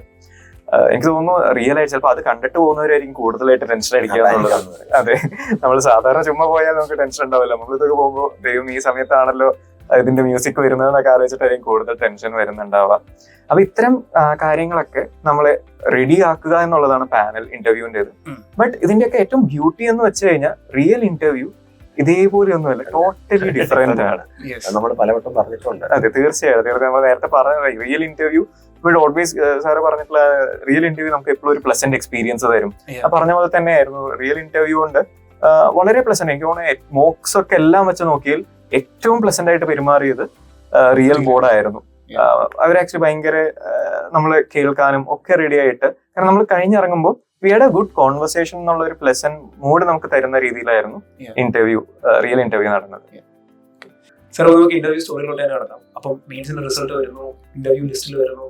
അപ്പം from that moment on towards daily എന്തായിരുന്നു സ്റ്റോറി? എന്റെ ഇന്റർവ്യൂ സ്റ്റോറി എന്ന് പറയുമ്പോൾ അത് കുറച്ച് വളരെ ലോങ് സ്റ്റോറിയാണ്. കാരണം ഡിസംബറിൽ റിസൾട്ട് വരുന്നു, December 8th വരുന്നു. അന്ന് അത് കഴിഞ്ഞപ്പോൾ തൊട്ട് നമ്മൾ ഇന്റർവ്യൂ പ്രിപ്പറേഷൻ തുടങ്ങിയതാണ്. ഡാഫ് ഫില്ലിംഗ് ആയിട്ടും അതിന്റെ സെഷൻസ് അറ്റൻഡ് ചെയ്യുകയും ജീവ മാമിന്റെ സെഷൻ അറ്റൻഡ് ചെയ്യുകയും അങ്ങനെ അനവധി സെഷൻസ് അറ്റൻഡ് ചെയ്ത് ഒക്കെയാണ് ഇന്റർവ്യൂ സ്റ്റാർട്ട് ചെയ്യുന്നത്. ഫസ്റ്റ് ഫേസിന്റെ ഇത് വരുന്നു, എനിക്കതിൽ എന്റെ ഡേറ്റ് ഉണ്ടായിരുന്നില്ല. സെക്കൻഡ് ഫേസിന്റെ വരുന്നു, അതിലും എനിക്ക് ഡേറ്റ് ഇല്ല. തേർഡ് ഫേസ് വരുന്നു, തേർഡ് ഫേസിലും ഓൾമോസ്റ്റ് സെക്കൻഡ് ലാസ്റ്റ് ഡേ ആണ് എന്റെ ഇന്റർവ്യൂ വരുന്നത്. ചുരുക്കം പറഞ്ഞു കഴിഞ്ഞാൽ April 8th എന്റെ ഇന്റർവ്യൂ. സോ അതെ, ഈ മാസം ഏകദേശം 2 ആഴ്ച മുമ്പാണ് എന്റെ ഇന്റർവ്യൂ കഴിഞ്ഞത്. അപ്പൊ ഏകദേശം December തൊട്ട് April വരെ ഞാൻ ഇന്റർവ്യൂവിന്റെ പിറകെ തന്നെയായിരുന്നു. കാരണം നമുക്ക് അതിന്റെ ഇടയ്ക്ക് നമുക്ക് പ്രിലിംസിന് പഠിക്കാൻ തോന്നും. അപ്പൊ നമ്മൾ പ്രിലിംസ് പഠിക്കുമ്പോൾ നമ്മുടെ കയ്യിൽ നിന്ന് ഇന്റർവ്യൂ പോകും, ഇന്റർവ്യൂ നോക്കുമ്പോൾ പ്രിലിംസ് പോകും, അങ്ങനത്തെ അവസ്ഥയാണ്. അപ്പൊ പിന്നെ അങ്ങനെ വേണ്ട എന്ന് വെച്ചിട്ട് ഇന്റർവ്യൂ തന്നെ നമ്മൾ വായിക്കുന്ന ന്യൂസ് പേപ്പേഴ്സിന് എണ്ണം കൂട്ടണം, 2 ന്യൂസ് പേപ്പർ മിനിമം വായിക്കുന്ന രീതിയിലേക്ക് ആവണം. നമുക്ക് മൾട്ടിപ്പിൾ ഒരു ഡൈമെൻഷൻസ് നമ്മൾ കൊണ്ടുവരണം. ഓരോ ഇഷ്യൂവിനെ നമ്മൾ നോക്കിക്കാണുന്നത് കാര്യം മെയിൻസിലും ഡിഫറെന്റ് പെർസ്പെക്റ്റീവ് വേണമെങ്കിലും, പക്ഷെ ഇവിടെ ഇന്റർവ്യൂവിലേക്ക് എത്തുമ്പോൾ നമുക്ക് അതിനെക്കുറിച്ച് ഒരു ഒപ്പീനിയൻ കൂടെ നമ്മൾ ഇൻ അഡീഷൻ വേണം, ഈ മൾട്ടിപ്പിൾ പെർസ്പെക്റ്റീവിന്റെ കൂടെ. സോ അതൊരു ആക്ച്വലി മെക്കാനിക്കൽ പ്രോസസ് ആവാൻ സാധിക്കില്ല നമുക്കൊരു മെക്കാനിക്കൽ രീതിയിലേക്ക്. അത് നമുക്ക് ഇൻകൾക്കേറ്റ് ചെയ്യണം നമ്മൾ നോർമൽ തിങ്കിങ് പ്രോസസ്സിലോട്ട്. സോ എനിക്ക് തോന്നുന്നു അതുകൊണ്ട് തന്നെയാണ് ഈ പ്രോസസ് ഏറ്റവും കൂടുതൽ ട്രാൻസ്ഫോർമേറ്റീവും ആവുന്നത്. സോ ഇത് നമ്മൾ ഡേ ടു ഡേ ഇതിൽ കോൺഷ്യസ്ലി ആദ്യം ചെയ്തു തുടങ്ങുമ്പോൾ ഇത്രയും ഒരു ഗ്രാജുവൽ ടൈം സ്പാനിൽ നമ്മുടെ അൺകോൺഷ്യസ് കാര്യത്തിലേക്കും സിങ്ക് ഇൻ ആവും. സോ അങ്ങനെയാണ് നമ്മുടെ ഇത് ഇന്റർവ്യൂ പ്രിപ്പറേഷൻ നടക്കുക. അതിന്റെ കൂടെയാണ് നമ്മൾ നേരത്തെ പറഞ്ഞ പോലെ 1-on-1s മോക്ക് ഇന്റർവ്യൂസും. ഇതിന്റെ നമ്മുടെ പ്രിപ്പറേഷൻ റൈറ്റ് ഡയറക്ഷനിലാണെന്ന് ഉള്ള റിയാലിറ്റി ചെക്സ് നടത്താനാണ് നമ്മളിത് ഈക്വൽ ഇന്റർവെൽസ് നമ്മൾ എടുത്തുകൊണ്ടിരിക്കുക. സോ ഇങ്ങനെ ഇതായിട്ടാണ് ഏറ്റവും ലാസ്റ്റ് നമ്മൾ ഫൈനൽ ഡേ ഡൽഹിയിലോട്ട് എത്തുന്നത്. ഫൈനൽ ഡേ എങ്ങനെയായിരുന്നു? എനിക്ക് ആക്ച്വലി ഉണ്ടായിരുന്ന ദിനേശ് ദാസ് സാറിന്റെ ബോർഡായിരുന്നു. നമ്മുടെ എക്സ്പീരിയൻസ് പറയുമ്പോൾ എനിക്ക് മോർണിംഗ് സെഷൻ ഇന്റർവ്യൂ ഉണ്ടായിരുന്നത്. നമ്മള് രാവിലെ എത്തുന്നു, കുറെയൊക്കെ നമ്മൾ 12th ഫെയിൽ കാണിക്കുന്ന പോലെ ക്യൂ നിൽക്കുന്നു. CISF നമ്മുടെ ജവാൻ വന്ന് നമ്മളെ ചെക്ക് ചെയ്യുന്നു. അവരുടെയും 2 മെമ്പേഴ്സ് പുറത്തുനിന്ന് തന്നെ ചെക്ക് ചെയ്യുന്നു. നമ്മളെ ഫുൾ തറോ നമ്മളെ സ്ക്രീനിങ് ചെയ്ത് നമ്മുടെ ഇലക്ട്രോണിക് ഗാഡ്ജറ്റ്സ് ഒക്കെ വാങ്ങി വെക്കുന്നു. പിന്നെയാണ് നമ്മുടെ സെൻട്രൽ റൂം, അതിന്റെ ഉള്ളിൽ കാണിക്കുന്ന സെൻട്രൽ റൂമിലേക്ക് കൊണ്ടുവരുന്നു.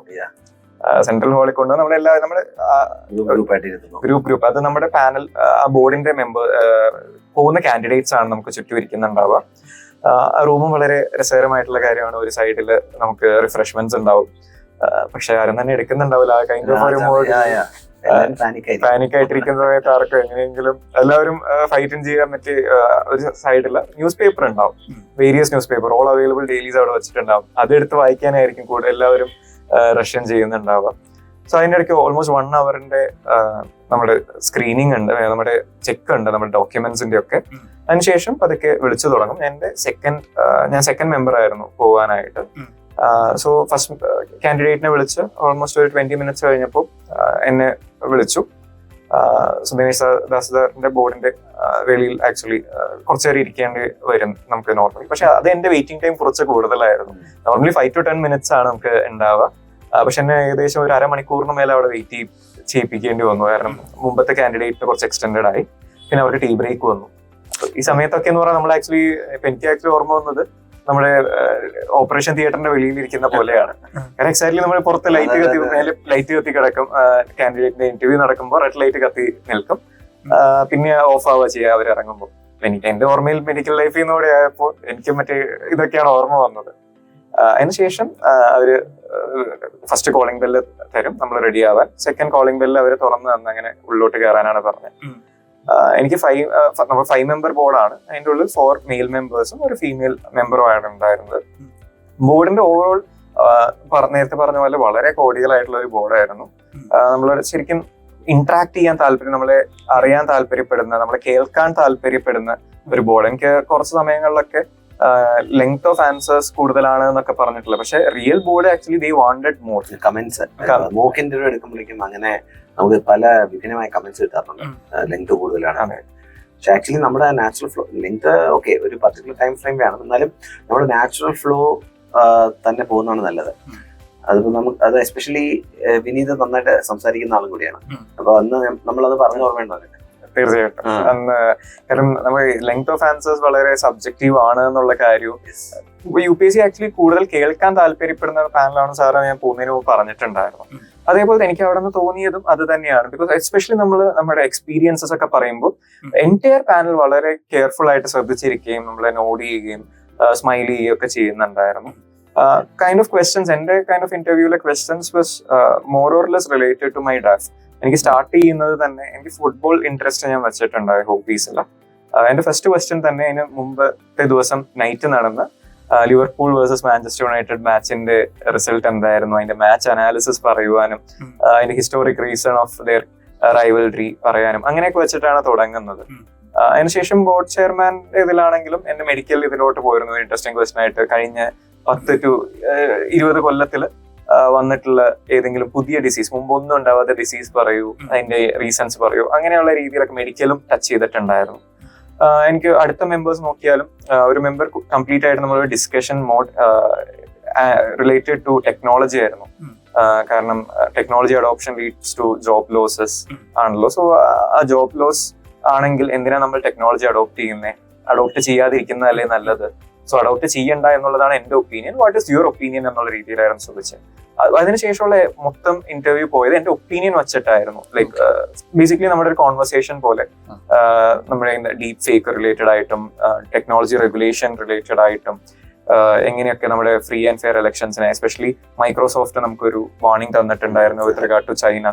സോ ഇതൊക്കെ എങ്ങനെ നമ്മുടെ ഇപ്പോൾ ഇലക്ഷൻസ് റൗണ്ട് ദ കോർണർ ആയതുകൊണ്ട് എങ്ങനെ എഫക്ട് ചെയ്യാം, ഇതിനെ എങ്ങനെ ടാക്കിൾ ചെയ്യാം എന്നുള്ള രീതിയിലായിരുന്നു. തേർഡ് മെമ്പർ ആക്ച്വലി പോയത് typical Indian foreign policy related ആയിട്ടും ഇന്ത്യ മാൽദീവ്സും Indian neighbourhood first policy positives and setbacks with regarding 3 countries എന്നുള്ള രീതിയിലും. പിന്നെ എന്റെ conventional area wise switch from, അതും വളരെ രസകരമായിട്ടുള്ള രീതിയിലാണ് എന്നോട് ചോദിച്ചത്. You leaving civil service, I mean you leaving medical service for civil service is actually a big boost for civil service but a very much loss four medical field. So what is your opinion on that എന്നുള്ള രീതിയിലായിരുന്നു. തീർച്ചയായിട്ടും കൂടുതൽ expect ചെയ്യുന്ന questions ആണ്. അതേപോലെ qualities that you bring about as a doctor to civil service.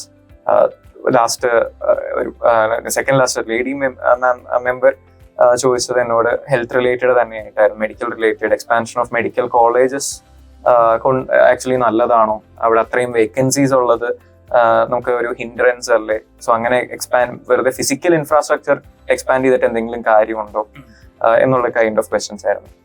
Last member actually again mix of again sports വന്നിരുന്നു. Football എവിടെയൊക്കെയാണ് famous, എന്തുകൊണ്ടാണ് എന്നുള്ളതും അതും എക്സ്പെക്റ്റഡ് കാര്യമായിരുന്നു. അതിൻ്റെ ഉള്ളിലും രസകരമായിട്ടുള്ള ക്വസ്റ്റ്യൻസ് ഒക്കെ ഉണ്ടായിരുന്നു. അദ്ദേഹം അതിന് മുമ്പത്തെ ദിവസം IPL ഇരുന്ന് കാണുമ്പോൾ 20 കോടി ആളുകൾ കാണുന്നുണ്ടായിരുന്നു. അപ്പൊ അതിനർത്ഥം 20 കോടി ആളുകൾ യൂസ്ഫുൾ ആയി ഒന്നും ചെയ്യാനില്ലാതെ ഫ്രീ ആയിട്ട് ഇരിക്കുമല്ലേ. നമ്മളെപ്പോലെ 2047 ഡെവലപ്ഡ് ആവണം എന്നൊക്കെ വിചാരിക്കുന്ന ഒരു രാജ്യത്തിന് ഇതൊരു നല്ല കാര്യമാണോ, ഇതൊക്കെ മോശമല്ലേ, ഇങ്ങനെയൊന്നും ചെയ്യരുതല്ലോ എന്നുള്ള രീതിയിലുള്ള ക്വസ്റ്റ്യൻസ് ഉണ്ടായിരുന്നു. അതേപോലെ തന്നെ എന്റെ ലാസ്റ്റ് അദ്ദേഹം ചിരിച്ചിട്ട് തന്നെ എന്നോട് എൻഡ് ചെയ്യുന്നത് ഒരു കോൺട്രവേഴ്ഷ്യൽ ക്വസ്റ്റ്യൻ ചോദിക്കാം കോവിഡ് റിലേറ്റഡ് ആയിട്ട്, കോവിഡ് ഡ്യൂട്ടി റിലേറ്റഡ് ആയിട്ട് ചോദിച്ചിരുന്നു. അതിനുശേഷം ചോദിക്കുന്നത് Covid, do you think Covid was A biowar tactic of China എന്നുള്ളതാണ്. അത് ഫുൾ ബോർഡ് ചിരിച്ചിട്ടാണ് അവരെ, എനിക്ക് തോന്നുന്നു അവരെന്റെ ആൻസർ ഒന്നും എക്സ്പെക്ട് ചെയ്തിരുന്നില്ല എന്ന് തോന്നുന്നു. അപ്പം അതിന് ഞാൻ പറഞ്ഞു, അപ്പൊ അതിന് കൺക്ലൂസീവ് എവിഡൻസ് ഇല്ല എന്നുള്ള രീതിയിലാണ് ഞാൻ പറഞ്ഞത്. ചോദിച്ചു അതല്ലാതെ ഇപ്പൊ താങ്കൾക്ക് എന്ത് തോന്നുന്നു, ഇത് ചെയ്യുവോ, അവർ ചെയ്യുവോ എന്നുള്ളത്. ഞമ്മക്ക് ബീങ് എ ഡോക്ടർ ഹെൽത്ത് ഇങ്ങനത്തെ ഒരു ആസ്പെക്ടിൽ യൂസ് ചെയ്യാൻ പാടില്ല എന്നുള്ള ഒപ്പീനിയൻ ആണ്. സോ അവരങ്ങനെ യൂസ് ചെയ്യില്ല എന്നുള്ള വിശ്വസിക്കാനാണ് ഞാൻ താല്പര്യപ്പെടുന്നതെന്ന് പറഞ്ഞിട്ടാണ് ഞാൻ എൻഡ് ചെയ്യുന്നത്. സോ അങ്ങനെ അതിനുശേഷം ഇന്റർവ്യൂസ് ഓവർ എന്നുള്ള രീതി പേരെ ഞാൻ ചോദിക്കണമെന്ന് ചെയർമാൻ ചോദിക്കുന്നു. ഇല്ല കുഴപ്പമില്ല, എല്ലാം അത്യാവശ്യം കവർ ആയിട്ടുണ്ട്, you can leave your interviews over എന്നുള്ള രീതിയിലാണ് എൻഡ് ചെയ്യുന്നത്. സോ അങ്ങനെ ഒരു പ്രസന്റ് ആയിട്ടുള്ള ബോർഡായിരുന്നു എക്സ്പീരിയൻസ്. സർ, ഇപ്പോൾ ആഫ്റ്റർ ഇന്റർവ്യൂ എക്സ്പെക്ടേഷൻ എന്തായിരുന്നു? അതായത് യെസ് ഈ തവണ കയറും, അല്ലെങ്കിൽ എനിക്ക് ഉദ്ദേശിച്ച ഇത്ര മാർക്ക് കിട്ടും, അങ്ങനെ എന്തെങ്കിലും എക്സ്പെക്ടേഷൻ റിയാലിറ്റി റിസൾട്ട് ഉണ്ടായി? എനിക്ക് തോന്നുന്നു നമ്മൾ നേരത്തെ പറഞ്ഞ പോലെ UPSC നമുക്ക് വിഷിങ്ങേ നടക്കുകയുള്ളൂ. നമുക്ക് എക്സ്പെക്ടേഷൻസ് എന്നുള്ളത് ഞാൻ പറയുവാണെങ്കിൽ that is not the right thing. കാരണം unpredictability is twin of UPSC. നമ്മളിപ്പോൾ എന്നുള്ളത് തന്നെ അൺപ്രഡിക്റ്റബിൾ സർവീസ് കമ്മീഷൻ എന്നുള്ളത് അത് ഓൾവേസ് ദെയർ. അപ്പൊ അതുകൊണ്ട് ഞാൻ ഒരിക്കലും, കാരണം നമ്മൾ എക്സ്പെക്ടേഷൻ വെച്ച് കഴിഞ്ഞാൽ നമുക്ക് ഡൗൺഫോൾ ഭയങ്കരമായിരിക്കും, കിട്ടിയ നമുക്ക് അതിനനുസരിച്ച് വന്നില്ല എന്നുണ്ടെങ്കിൽ. പക്ഷേ ദി റിയാലിറ്റി ഈസ് ലൈക്ക് നമ്മൾ അറിയാതെ ചെറിയ എക്സാം ഒക്കെ ഇന്റർവ്യൂ കൊടുത്തു കഴിഞ്ഞ് ഇറങ്ങുമ്പോൾ we'll start expecting, right? Exactly. Ultimately we should be wishing that, not expecting. Exactly. കാരണം നമ്മൾ ആ ഒരു ലെവലിൽ, കാരണം എന്ത് പറ്റുന്നു എന്ന് വെച്ച് കഴിഞ്ഞാൽ ഇന്റർവ്യൂവിന്റെ സമയത്ത് നമ്മൾ കഴിയുന്നതോടെ നമുക്കൊരു ഓൾമോസ്റ്റ് 1 ഇയറിന്റെ ഒരു ബേർഡൻ ആണ് നമുക്ക് അതോടെ തീരുന്നത്. നമ്മളൊരു സഡൻലി ഭയങ്കര ഫ്രീഡം അനുഭവിക്കുന്ന പോലെ ആ UPSC ദോൽപൂർ ഹൗസിൽ നിന്ന് ഇറങ്ങുന്ന സമയത്ത് കുറെ ഫ്രീ ആയ പോലെ നമ്മൾ ഇറങ്ങുന്നുണ്ടാവാം. അപ്പൊ നമ്മളെ ഇനിയും ഈ ഒരു ജേർണി കൂടെ വേണ്ട. ഞാനിപ്പോഴും പറയുന്ന this is a very beautiful journey to go through, but you never want to experience it again. കഴിഞ്ഞു കഴിയുമ്പോൾ it is a very beautiful journey, but you never need to get in again. അതാണ് എല്ലാവരുടെയും kind of കാര്യം. കാരണം അതിലേക്ക് എത്താനായിട്ടുള്ള hardships, അതുവരെ ആ feeling കിട്ടാനായിട്ടുള്ള hardships really. In fact ഓരോ വട്ടവും നമ്മൾ ഒരു വട്ടം എല്ലാ കാര്യങ്ങളും ശരിയായി പോരാ. ജസ്റ്റ് ഒരു പരീക്ഷയല്ലോ, 3 വട്ടം, അതായത് പ്രിലിംസ് മെയിൻസ് ഇന്റർവ്യൂ 3 വട്ടം എല്ലാ കാര്യങ്ങളും ശരിയാണോ? തീർച്ചയായിട്ടും. ആരോഗ്യം, നമ്മുടെ ആ സമയത്ത് പ്രസൻസ് ഓഫ് മൈൻഡ്, എവറിത്തിങ് എല്ലാം ഫോൾ ഇൻ പ്ലേസ് ആയാൽ മാത്രമാണ് ക്വാളിഫൈ പറ്റുന്നത്. സോ അപ്പൊ അതാണ് ബേസിക്കലി വിനീതിന് ഇതെല്ലാം ultimately in the very first attempt എല്ലാം ഒത്തുവന്നു. അത് ആക്ച്വലി നമുക്ക് ഏറ്റവും ദൈവത്തിന്റെ ഭാഗ്യം, അതേപോലെ തന്നെ നമ്മുടെ കൂടെയുള്ളവരുടെ എഫേർട്സിന്റെ കാര്യം, നമ്മുടെ എഫേർട്സിന്റെയും അതേപോലെ തന്നെ കാരണം at the end of the day നമ്മൾ ചെയ്യുന്ന എഫേർട്സ് ആണ് ലക്കായിട്ട് മാറുന്നതെന്ന് വിശ്വസിക്കുന്ന ഒരാളാണ് ഞാൻ. അപ്പൊ ആ എഫേർട്സ് എന്ന് പറയുമ്പോൾ എല്ലാവരും ഒരു ക്യുമുലേറ്റീവ് എഫേർട്സ് ആണ്, എല്ലാവരുടെയും പ്രാർത്ഥനയുടെ ഫലമാണ്. എല്ലാവരും അങ്ങനെയുള്ള ഒരു ഒപ്റ്റിമിസം ആണ് എനിക്ക് തോന്നുന്നു ഇറ്റ് ഗെറ്റ്സ് കൺവേർട്ടഡ്. പിന്നെ at the end of the day everyone is equally talented. On the particular day we were lucky enough to get into the list. നമ്മളിപ്പോ ഇന്റർവ്യൂ എത്തിയതായിട്ടുള്ള അല്ലെങ്കിൽ മെയിൻസ് എഴുതിയിട്ടുള്ളവരാണെങ്കിലും എല്ലാവരും brilliant best of the കൺട്രിയാണ്. NIT പഠിച്ചവരും IIT പഠിച്ചവരും ഇപ്പോൾ medical സ്ട്രീമാണോ ആർട്സ് സ്ട്രീം ഏറ്റവും ബെസ്റ്റ് കോളേജിൽ നിന്ന് വരുന്നവരും, അങ്ങനെ എല്ലാ ഫോൾഡ്സിൽ നിന്നും വരുന്ന ഏറ്റവും ബെസ്റ്റ് മൈൻഡ്സ് ഉള്ള ഇതാണ്. ബട്ട് ആ ഒരു particular day someone is privileged to get that. അല്ലാതെ ഈ ഒരു എക്സാം എനിക്ക് തോന്നുന്നില്ല ഒരാളുടെ ക്വാളിറ്റി മെഷർ ചെയ്യാനോ അല്ലെങ്കിൽ ഒരാളെ ജഡ്ജ് ചെയ്യാനോ ആയിട്ടുള്ള ഒരു എക്സാം ആയിട്ട് തോന്നുന്നില്ല. everyone is equally talented, everyone has to put up his own or her own fight. So every fight is equally commendable. So അതുകൊണ്ട് എനിക്ക് തോന്നുന്നു it is just that on that particular day we were chosen for being lucky on that day. Sir, അപ്പം interview കഴിഞ്ഞ result വന്നു, you actually got in the service. അപ്പം 5 വർഷം 6 വർഷം MBBS പഠിച്ചത് ഒബ്വിയസ്ലി ഇറ്റ് ഹാസ് ഹെൽപ്പ്. അപ്പം ഈ സർവീസിൽ വരാൻ അത് എത്രത്തോളം ശരിക്കും ഒരു റോൾ പ്ലേ ചെയ്തിട്ടുണ്ട്, അവിടുത്തെ എക്സ്പീരിയൻസസ്, കൺസൾട്ടേഷൻ എല്ലാം? ഡെഫിനറ്റ്ലി ഞാൻ പറഞ്ഞ പോലെ എനിക്ക് inclination towards civil service medical സ്ട്രീമിൽ ഉണ്ടായപ്പോൾ എനിക്ക് വന്ന ഒരു ആഗ്രഹമാണ്. ഞാൻ എൻ്റെ ഒരു കുട്ടിക്കാലം തൊട്ട് കൊണ്ടുവരുന്ന ആഗ്രഹമൊന്നുമല്ല.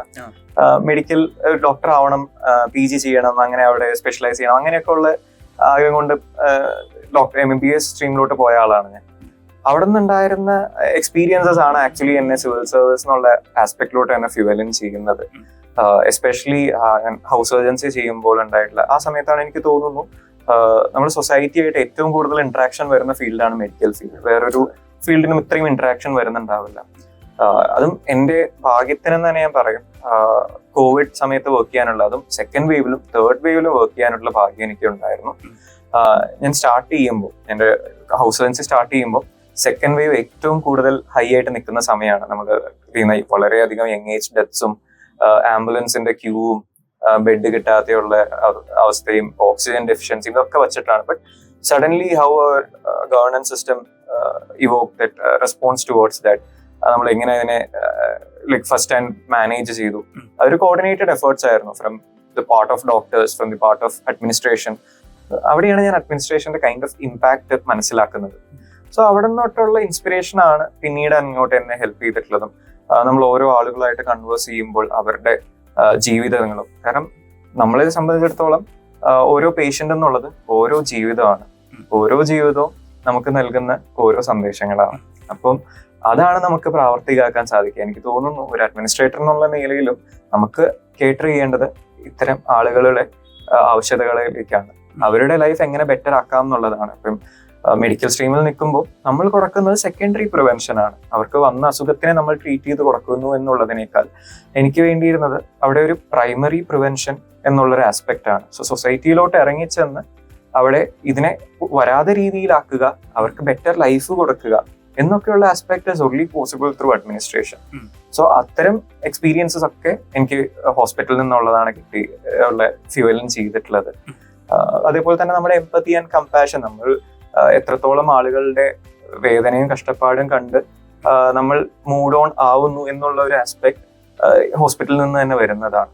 സോ ഇതൊക്കെ എനിക്ക് തോന്നുന്നു റാദർ ദാൻ ഒരു അഡ്മിനിസ്ട്രേറ്റീവ് ആസ്പെക്ട് എന്നുള്ളതിനേക്കാൾ നമ്മളൊരു നല്ല വ്യക്തിത്വമാക്കാനായിട്ടാണ് അത് കൂടുതൽ സഹായിക്കുന്നത് എന്നുള്ളതാണ് ആസ്പെക്ട്. അപ്പം സിവിൽ സർവീസ് ഇല്ലായിരുന്നു എന്നുണ്ടെങ്കിൽ തന്നെ നമുക്കുള്ള സർവീസ് ഫീൽഡ് ഓപ്പൺ ആണ്. സോ ആ സർവീസ് മെന്റാലിറ്റി ആണ് I feel which is more important. So ഇത് medical stream helps to generate in each person. Yes, that's what I like to take care. So അപ്പോൾ വിനീതിന്റെ പേര് റാങ്ക് ലിസ്റ്റിൽ വന്നപ്പോൾ how was your reactions? വിനീതിന്റെ പേര് rank ലിസ്റ്റിൽ വരുന്നുള്ളത് എനിക്ക് actually അറിയായിരുന്നു. Rank list വരുന്നതിന് മുമ്പ് തന്നെ അറിയായിരുന്നു. ഞാനത് അവരോട് പറയുകയും ചെയ്തതാണ്. കറക്റ്റ്. ഞാൻ പറഞ്ഞു, ഇന്റർവ്യൂ പോകുന്നതിന് മുമ്പ് ഞാൻ പറഞ്ഞു, നീ interview Poco, that is fine, എന്തായാലും കിട്ടുവാണ്ട് നീ ഇതിനെ പറ്റി കൂടുതൽ ആലോചിക്കൊന്നും വേണ്ട, ഗിവ് യുവർ ബെസ്റ്റ്. ബിക്കോസ് അവനൊരു നാച്ചുറൽ ചാമുണ്ട് ഓൾറെഡി, സംസാരിച്ചാൽ ആൾക്കാർക്ക് ഇഷ്ടപ്പെടും. ആൻഡ് UPSCക്ക് വേണ്ടത് അത് തന്നെയാണ്. ആ കോൺവെർസേഷൻ ബിൽഡ് ചെയ്യാൻ പറ്റുന്ന ഒരാള്, ഒരു ഓഫീസിൽ ഇരുത്താൻ പറ്റുന്ന ഒരാളാണല്ലോ അവർക്ക് വേണ്ടത്. ആ ട്രേറ്റ്സ് അവനുണ്ട്. So I already knew that അവൻ ഇത്തവണ ക്വാളിഫൈ എന്നുള്ളത് 100% ഷുവർ ആയിരുന്നു. പിന്നെ മെയിൻസിന് നന്നായിട്ട് അവൻ എഴുതിയിട്ടുണ്ട്. സോ എന്തായിരുന്നാലും സർവീസിൽ വരും, നീ എവിടെ വരും എന്നുള്ളത് മാത്രമായിരുന്നു നമുക്ക് അറിയേണ്ടിയിരുന്നത്. ആൻഡ് ഫ്രാങ്ക്ലി സ്പീക്കിംഗ്, ഞാൻ അവന് കുറച്ചും കൂടി നല്ലൊരു ഇന്റർവ്യൂ മാർക്ക് ഞാൻ എക്സ്പെക്ട് ചെയ്തിരുന്നു. One of the best marks തന്നെ ഞാൻ എക്സ്പെക്ട് ചെയ്തിരുന്നു.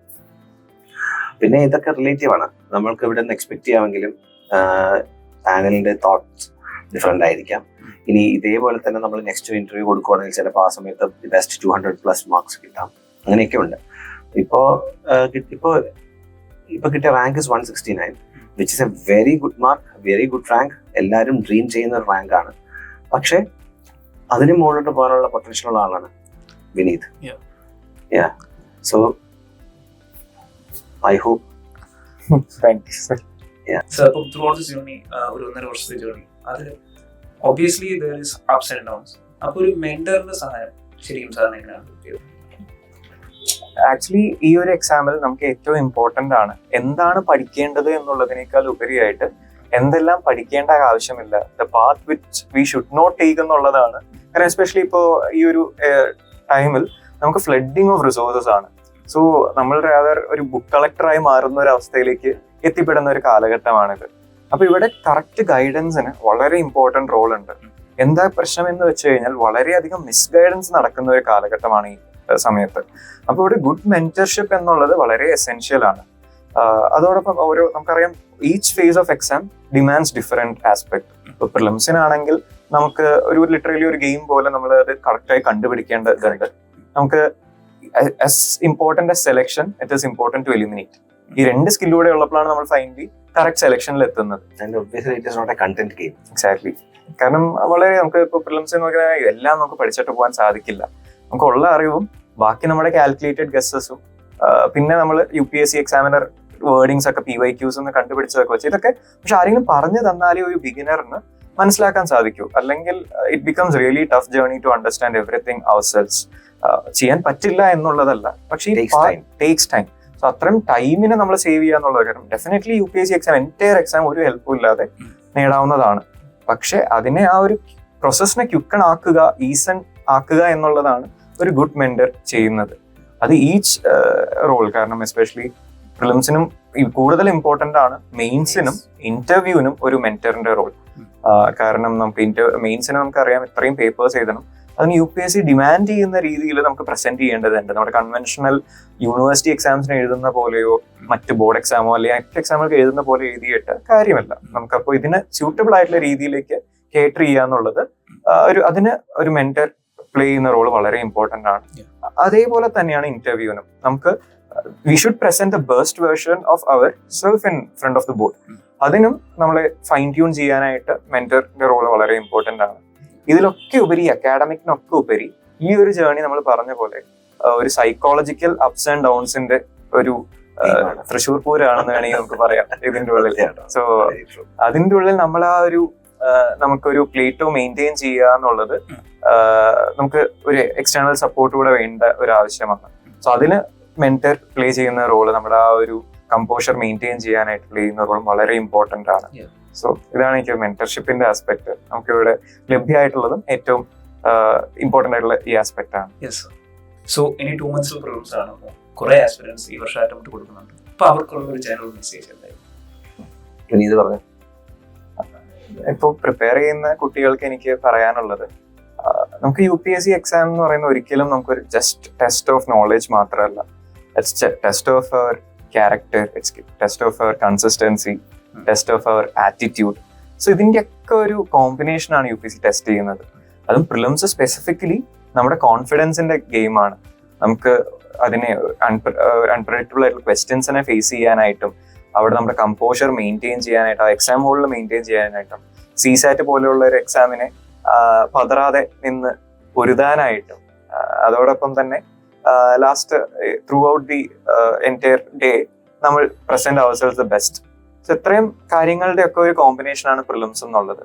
സോ ഇത് നിങ്ങൾ ഓൾവേസ് കീപ്പ് അപ്പ് ചെയ്യുക, ഓൾവേസ് നിങ്ങളെ തന്നെ ട്രസ്റ്റ് ചെയ്യുക. നിങ്ങളുടെ ഗട്ട് ഫീലിംഗിനെ ആക്ച്വലി ഞാൻ എപ്പോഴും ഞാൻ സ്വയം ഫോളോ ചെയ്യുന്നതാണ്, always believe in our gut feeling. കാരണം നമ്മൾ ഇത്രയും എഫേർട്സ് ഇട്ടിട്ടുണ്ട്. സോ നമ്മുടെ എഫേർട്സിനെ നമ്മൾ വിശ്വസിച്ചിട്ടില്ലെങ്കിൽ വേറെ ആളും നമ്മളെ വിശ്വസിക്കാൻ പോകുന്നില്ല. സോ നിങ്ങൾ ആ ഒരു മെന്റാലിറ്റി കാണിക്കുക. ആ ഗട്ട് ഫീലിംഗ് തന്നെയാണ് നിങ്ങൾക്കുള്ള വേ ഹെഡ് ത്രൂ ഔട്ട്. പ്രിലിംസ് മാത്രമല്ല, മെയിൻസ് ആവുമ്പോഴും ഇന്റർവ്യൂ ആവുമ്പോഴും എല്ലാം ഈ ഗട്ട് ഫീലിംഗും സെൽഫ് കോൺഫിഡൻസുമാണ് ഏറ്റവും കീ. സോ അതുള്ളപ്പോൾ എനിക്ക് തോന്നുന്നത് anyone can ace this exam. I wish and pray that എല്ലാവർക്കും സാധിക്കട്ടെ, അവരെ നല്ല എഫേർട്സ് എടുക്കാൻ സാധിക്കട്ടെ, നന്നായിട്ട് പെർഫോം ചെയ്യാൻ സാധിക്കട്ടെ എന്ന വിഷയമാണ് എല്ലാവരും. എനിക്ക് പറയാനുള്ളത്, എക്സാമിന്റെ ഡേയുടെ കാര്യമാണ് അനീത് പറഞ്ഞത്. എനിക്ക് പറയാനുള്ളത് ഇനി അങ്ങോട്ട് എന്ത് ചെയ്യാമെന്നുള്ളതാണ്. ഇനി വി ഹാവ് 1 month ലെഫ്റ്റ്. അപ്പൊ ഇനി നമുക്ക് ചെയ്യാൻ പറ്റുന്നത്, ഒരു വർഷം പ്രിപ്പയർ ചെയ്ത ആൾക്കാരാണല്ലോ, അപ്പൊ കൂടുതൽ ഫോക്കസ് ചെയ്യേണ്ടത് പഠിച്ച കാര്യങ്ങൾ വീണ്ടും പഠിക്കാനാണ്. പുതിയ കാര്യങ്ങൾ അധികം നോക്കാതിരിക്കുക, പഠിച്ച കാര്യങ്ങൾ വീണ്ടും മൾട്ടിപ്പിൾ ടൈംസ് റിവൈസ് ചെയ്യുക. സ്റ്റാറ്റിക് പാർട്ടിൽ നിന്ന് ചോർച്ച ഉണ്ടാവരുത്. അതായത് എക്കണോമിക്സ്, പോളിറ്റി, അതുപോലെ തന്നെ ജോഗ്രഫി, പിന്നെ ഹിസ്റ്ററി. കാര്യം ഹിസ്റ്ററി ഇപ്പോൾ വെച്ച് വളരെ വാസ്റ്റ് ആണെങ്കിലും നമുക്ക് വേണ്ട കാര്യങ്ങളൊക്കെ ക്രോണോളജി ഒക്കെ അറിഞ്ഞിരിക്കുക. ഒരിക്കലും ചോർച്ച വരാൻ പാടില്ലാത്തത് എക്കണോമിക്സിൽ നിന്നും പോളിറ്റിയിൽ നിന്നും ജോഗ്രഫിയിൽ നിന്നും പ്ലേസസ് ഇൻ ന്യൂസ് അടക്കം ചോർച്ച വരാതിരിക്കാൻ ശ്രദ്ധിക്കുക. പിന്നെ current affairs, science and technology, അത് രണ്ടും ഡൈനാമിക് ആണ്, സ്ലൈറ്റ്ലി ഡൈനാമിക് ആണ്, എക്സാക്ട്ലി ഡൂവബിൾ ആണ്. ആൻഡ് ഇറ്റ്സ് ആക്ച്വലി സ്ട്രാറ്റജീസ് ഒക്കെ വർക്ക് ചെയ്യുന്ന ഒരു സാധനം അതിനാണ് കൂടുതൽ. അപ്പൊ ആ ഒരു UIQs വെച്ചിട്ട് വർക്ക് ചെയ്യേണ്ട 2 സാധനം ഇതാണ് കൂടുതലും. നമുക്ക് അതിൽ നിന്ന് കുറെ കിട്ടും. ഏകദേശം 40ഓളം ചോദ്യം നമുക്ക് അതിൽ നിന്ന് തന്നെ കിട്ടും. സോ ഇതൊക്കെയാണ് ഇപ്പൊ ചെയ്യേണ്ടത്. മൾട്ടിപ്പിൾ റിവിഷൻസ്, കൂടുതൽ റിവിഷൻസ് കൊടുക്കുക, സ്റ്റാറ്റിക് പാർട്ട് വീണ്ടും വീണ്ടും വായിച്ച് ഹൃദയസ്ഥമാക്കുക, അറിയുന്ന കാര്യമാണെങ്കിൽ ഒന്നും കൂടി മനസ്സിലാക്കുക, പുതിയ കാര്യങ്ങൾ പതുക്കെ റെസ്ട്രിക്ട് ചെയ്യുക, ആൻഡ് PYQs മൾട്ടിപ്പിൾ ടൈംസ് ചെയ്യുക. അതായത് ചുമ്മാ വെറുതെ ചെയ്യാന്നുള്ളല്ല. പ്രീവിയസ് ഇയർ ക്വസ്റ്റ്യൻ എടുത്തിട്ട് ഒരു ക്വസ്റ്റ്യൻ എടുക്കുക, ആ ക്വസ്റ്റ്യനിലേക്ക് എത്താൻ, ആ ക്വസ്റ്റ്യന്റെ ആൻസറിലേക്ക് എത്താൻ നമുക്ക് ചിലപ്പോൾ അറിയാമായിരിക്കും ഉത്തരം, എന്നാലും ഓക്കെ ഉത്തരം അറിയില്ലായിരുന്നെങ്കിൽ നമ്മൾക്ക് എന്തൊക്കെ ഹിന്റുകൾ UPSC ക്വസ്റ്റ്യൻ പേപ്പറിൽ ഒളിപ്പിച്ചിട്ടുണ്ട് അത് ഐഡന്റിഫൈ ചെയ്യുക. അതാണ് ലോജിക് എന്ന് നമ്മൾ പറയുന്നത്. അപ്പൊ അത് ഐഡന്റിഫൈ ചെയ്തെടുക്കുക. അത് ഒരു വട്ടമല്ല, പല വട്ടം ട്രൈ ചെയ്യുക, പലതരം ലോജിക്കുകൾ. മേ ബി നമുക്കൊരു ക്വസ്റ്റ്യൻ വായിച്ചു, നമ്മൾ ലോജിക് യൂസ് ചെയ്ത് ഡിഡ്യൂസ് ചെയ്ത് നമ്മൾ ഉത്തരത്തിലേക്ക് എത്തി, and we found that the answer is correct. എന്നാലും വീണ്ടും ഒന്നും കൂടെ റീവിസിറ്റ് ചെയ്യുക. ഇതല്ലാതെ വേറെ എന്തെങ്കിലും സാധനം ഉണ്ടോ അതിനകത്ത് നമുക്ക് എടുക്കാൻ. അങ്ങനെ ഓരോ ചോദ്യങ്ങളും മൾട്ടിപ്പിൾ ടൈംസ് വിസിറ്റ് ചെയ്യുമ്പോഴേക്കും നമ്മൾക്ക് ഇതങ്ങ് നല്ല തെളിയും നമ്മുടെ മനസ്സിലെ. ഈ അവരുടെ നേരത്തെ വിനീത് പറഞ്ഞില്ലേ, ഒരു വേർഡിങ്സ് അടക്കം, ഇതെങ്ങനെയാണ് അവരുടെ ഫ്രെയിം ചെയ്യുന്നത്, എങ്ങനെയാണ് അത്, എന്തൊക്കെയാണ് അവർ ചെയ്യുന്നത്, ഇതെല്ലാം നമുക്ക് വേർഡ് ബൈ വേർഡ് വായിക്കുമ്പോൾ നമുക്ക് കിട്ടും.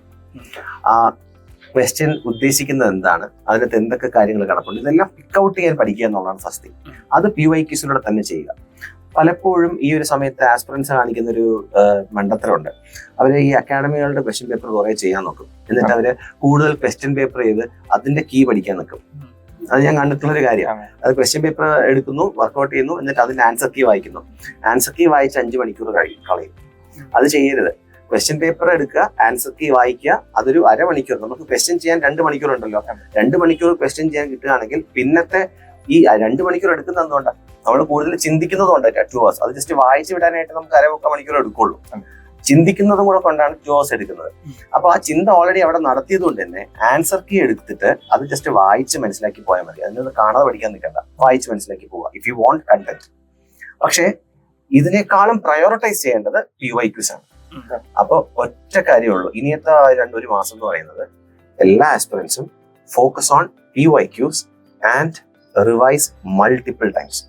ആൻഡ് എക്സാമിനേഷൻ ഡേയിൽ 100% കോൺഫിഡൻസോടുകൂടി എക്സാം കൊടുക്കുക. നിങ്ങളെക്കാളും വലുതല്ല ഈ എക്സാം എന്ന് തിരിച്ചറിവോടുകൂടി എക്സാമിനെ ഡീൽ ചെയ്യുക. പേപ്പർ 1 എഴുതി കഴിഞ്ഞിട്ട് അതിന്റെ ബാഗേജുമായിട്ട് പേപ്പർ 2 പോകരുത്. പേപ്പർ 1 കഴിഞ്ഞാൽ പേപ്പർ 1 കഴിഞ്ഞു, ഫ്രഷ് ആയിട്ട് പേപ്പർ 2 പോവുക. രണ്ടും നന്നായിട്ട് ചെയ്തു വരിക. അതാണ് എനിക്ക് ഈ വട്ടത്തെ എക്സാം എഴുതുന്ന ആസ്പിറൻസിനോട് പറയാനുള്ളത്. നേരത്തെ എന്നോട് ചോദിച്ചിരുന്ന മറ്റേ ഗുഡ് മെന്റർഷിപ്പിന്റെ ആസ്പെക്ട് എന്നുള്ളത്. This is what A good mentorship will sound like. And ഏറ്റവും ബെസ്റ്റ് എക്സാമ്പിൾ ആണ് ഇപ്പൊ സാറ് പറഞ്ഞിട്ടുള്ള ആൻസർ. ഇതാണ് ഹൗ ഗൈഡൻസ്, റൈറ്റ് ഗൈഡൻസ് എന്നുള്ള ആസ്പെക്ട് റൈറ്റ് എക്സാമ്പിൾ ആണ് ഇപ്പോൾ നമുക്ക് കാണാൻ സാധിച്ചത്. So ഇന്നത്തെ നമ്മുടെ സെഷൻ വൈൻഡ് അപ്പ് ചെയ്യാം. So I would like to thank both of you for your valuable insights. So thank you so much. Thank you. Thank you. Thank you.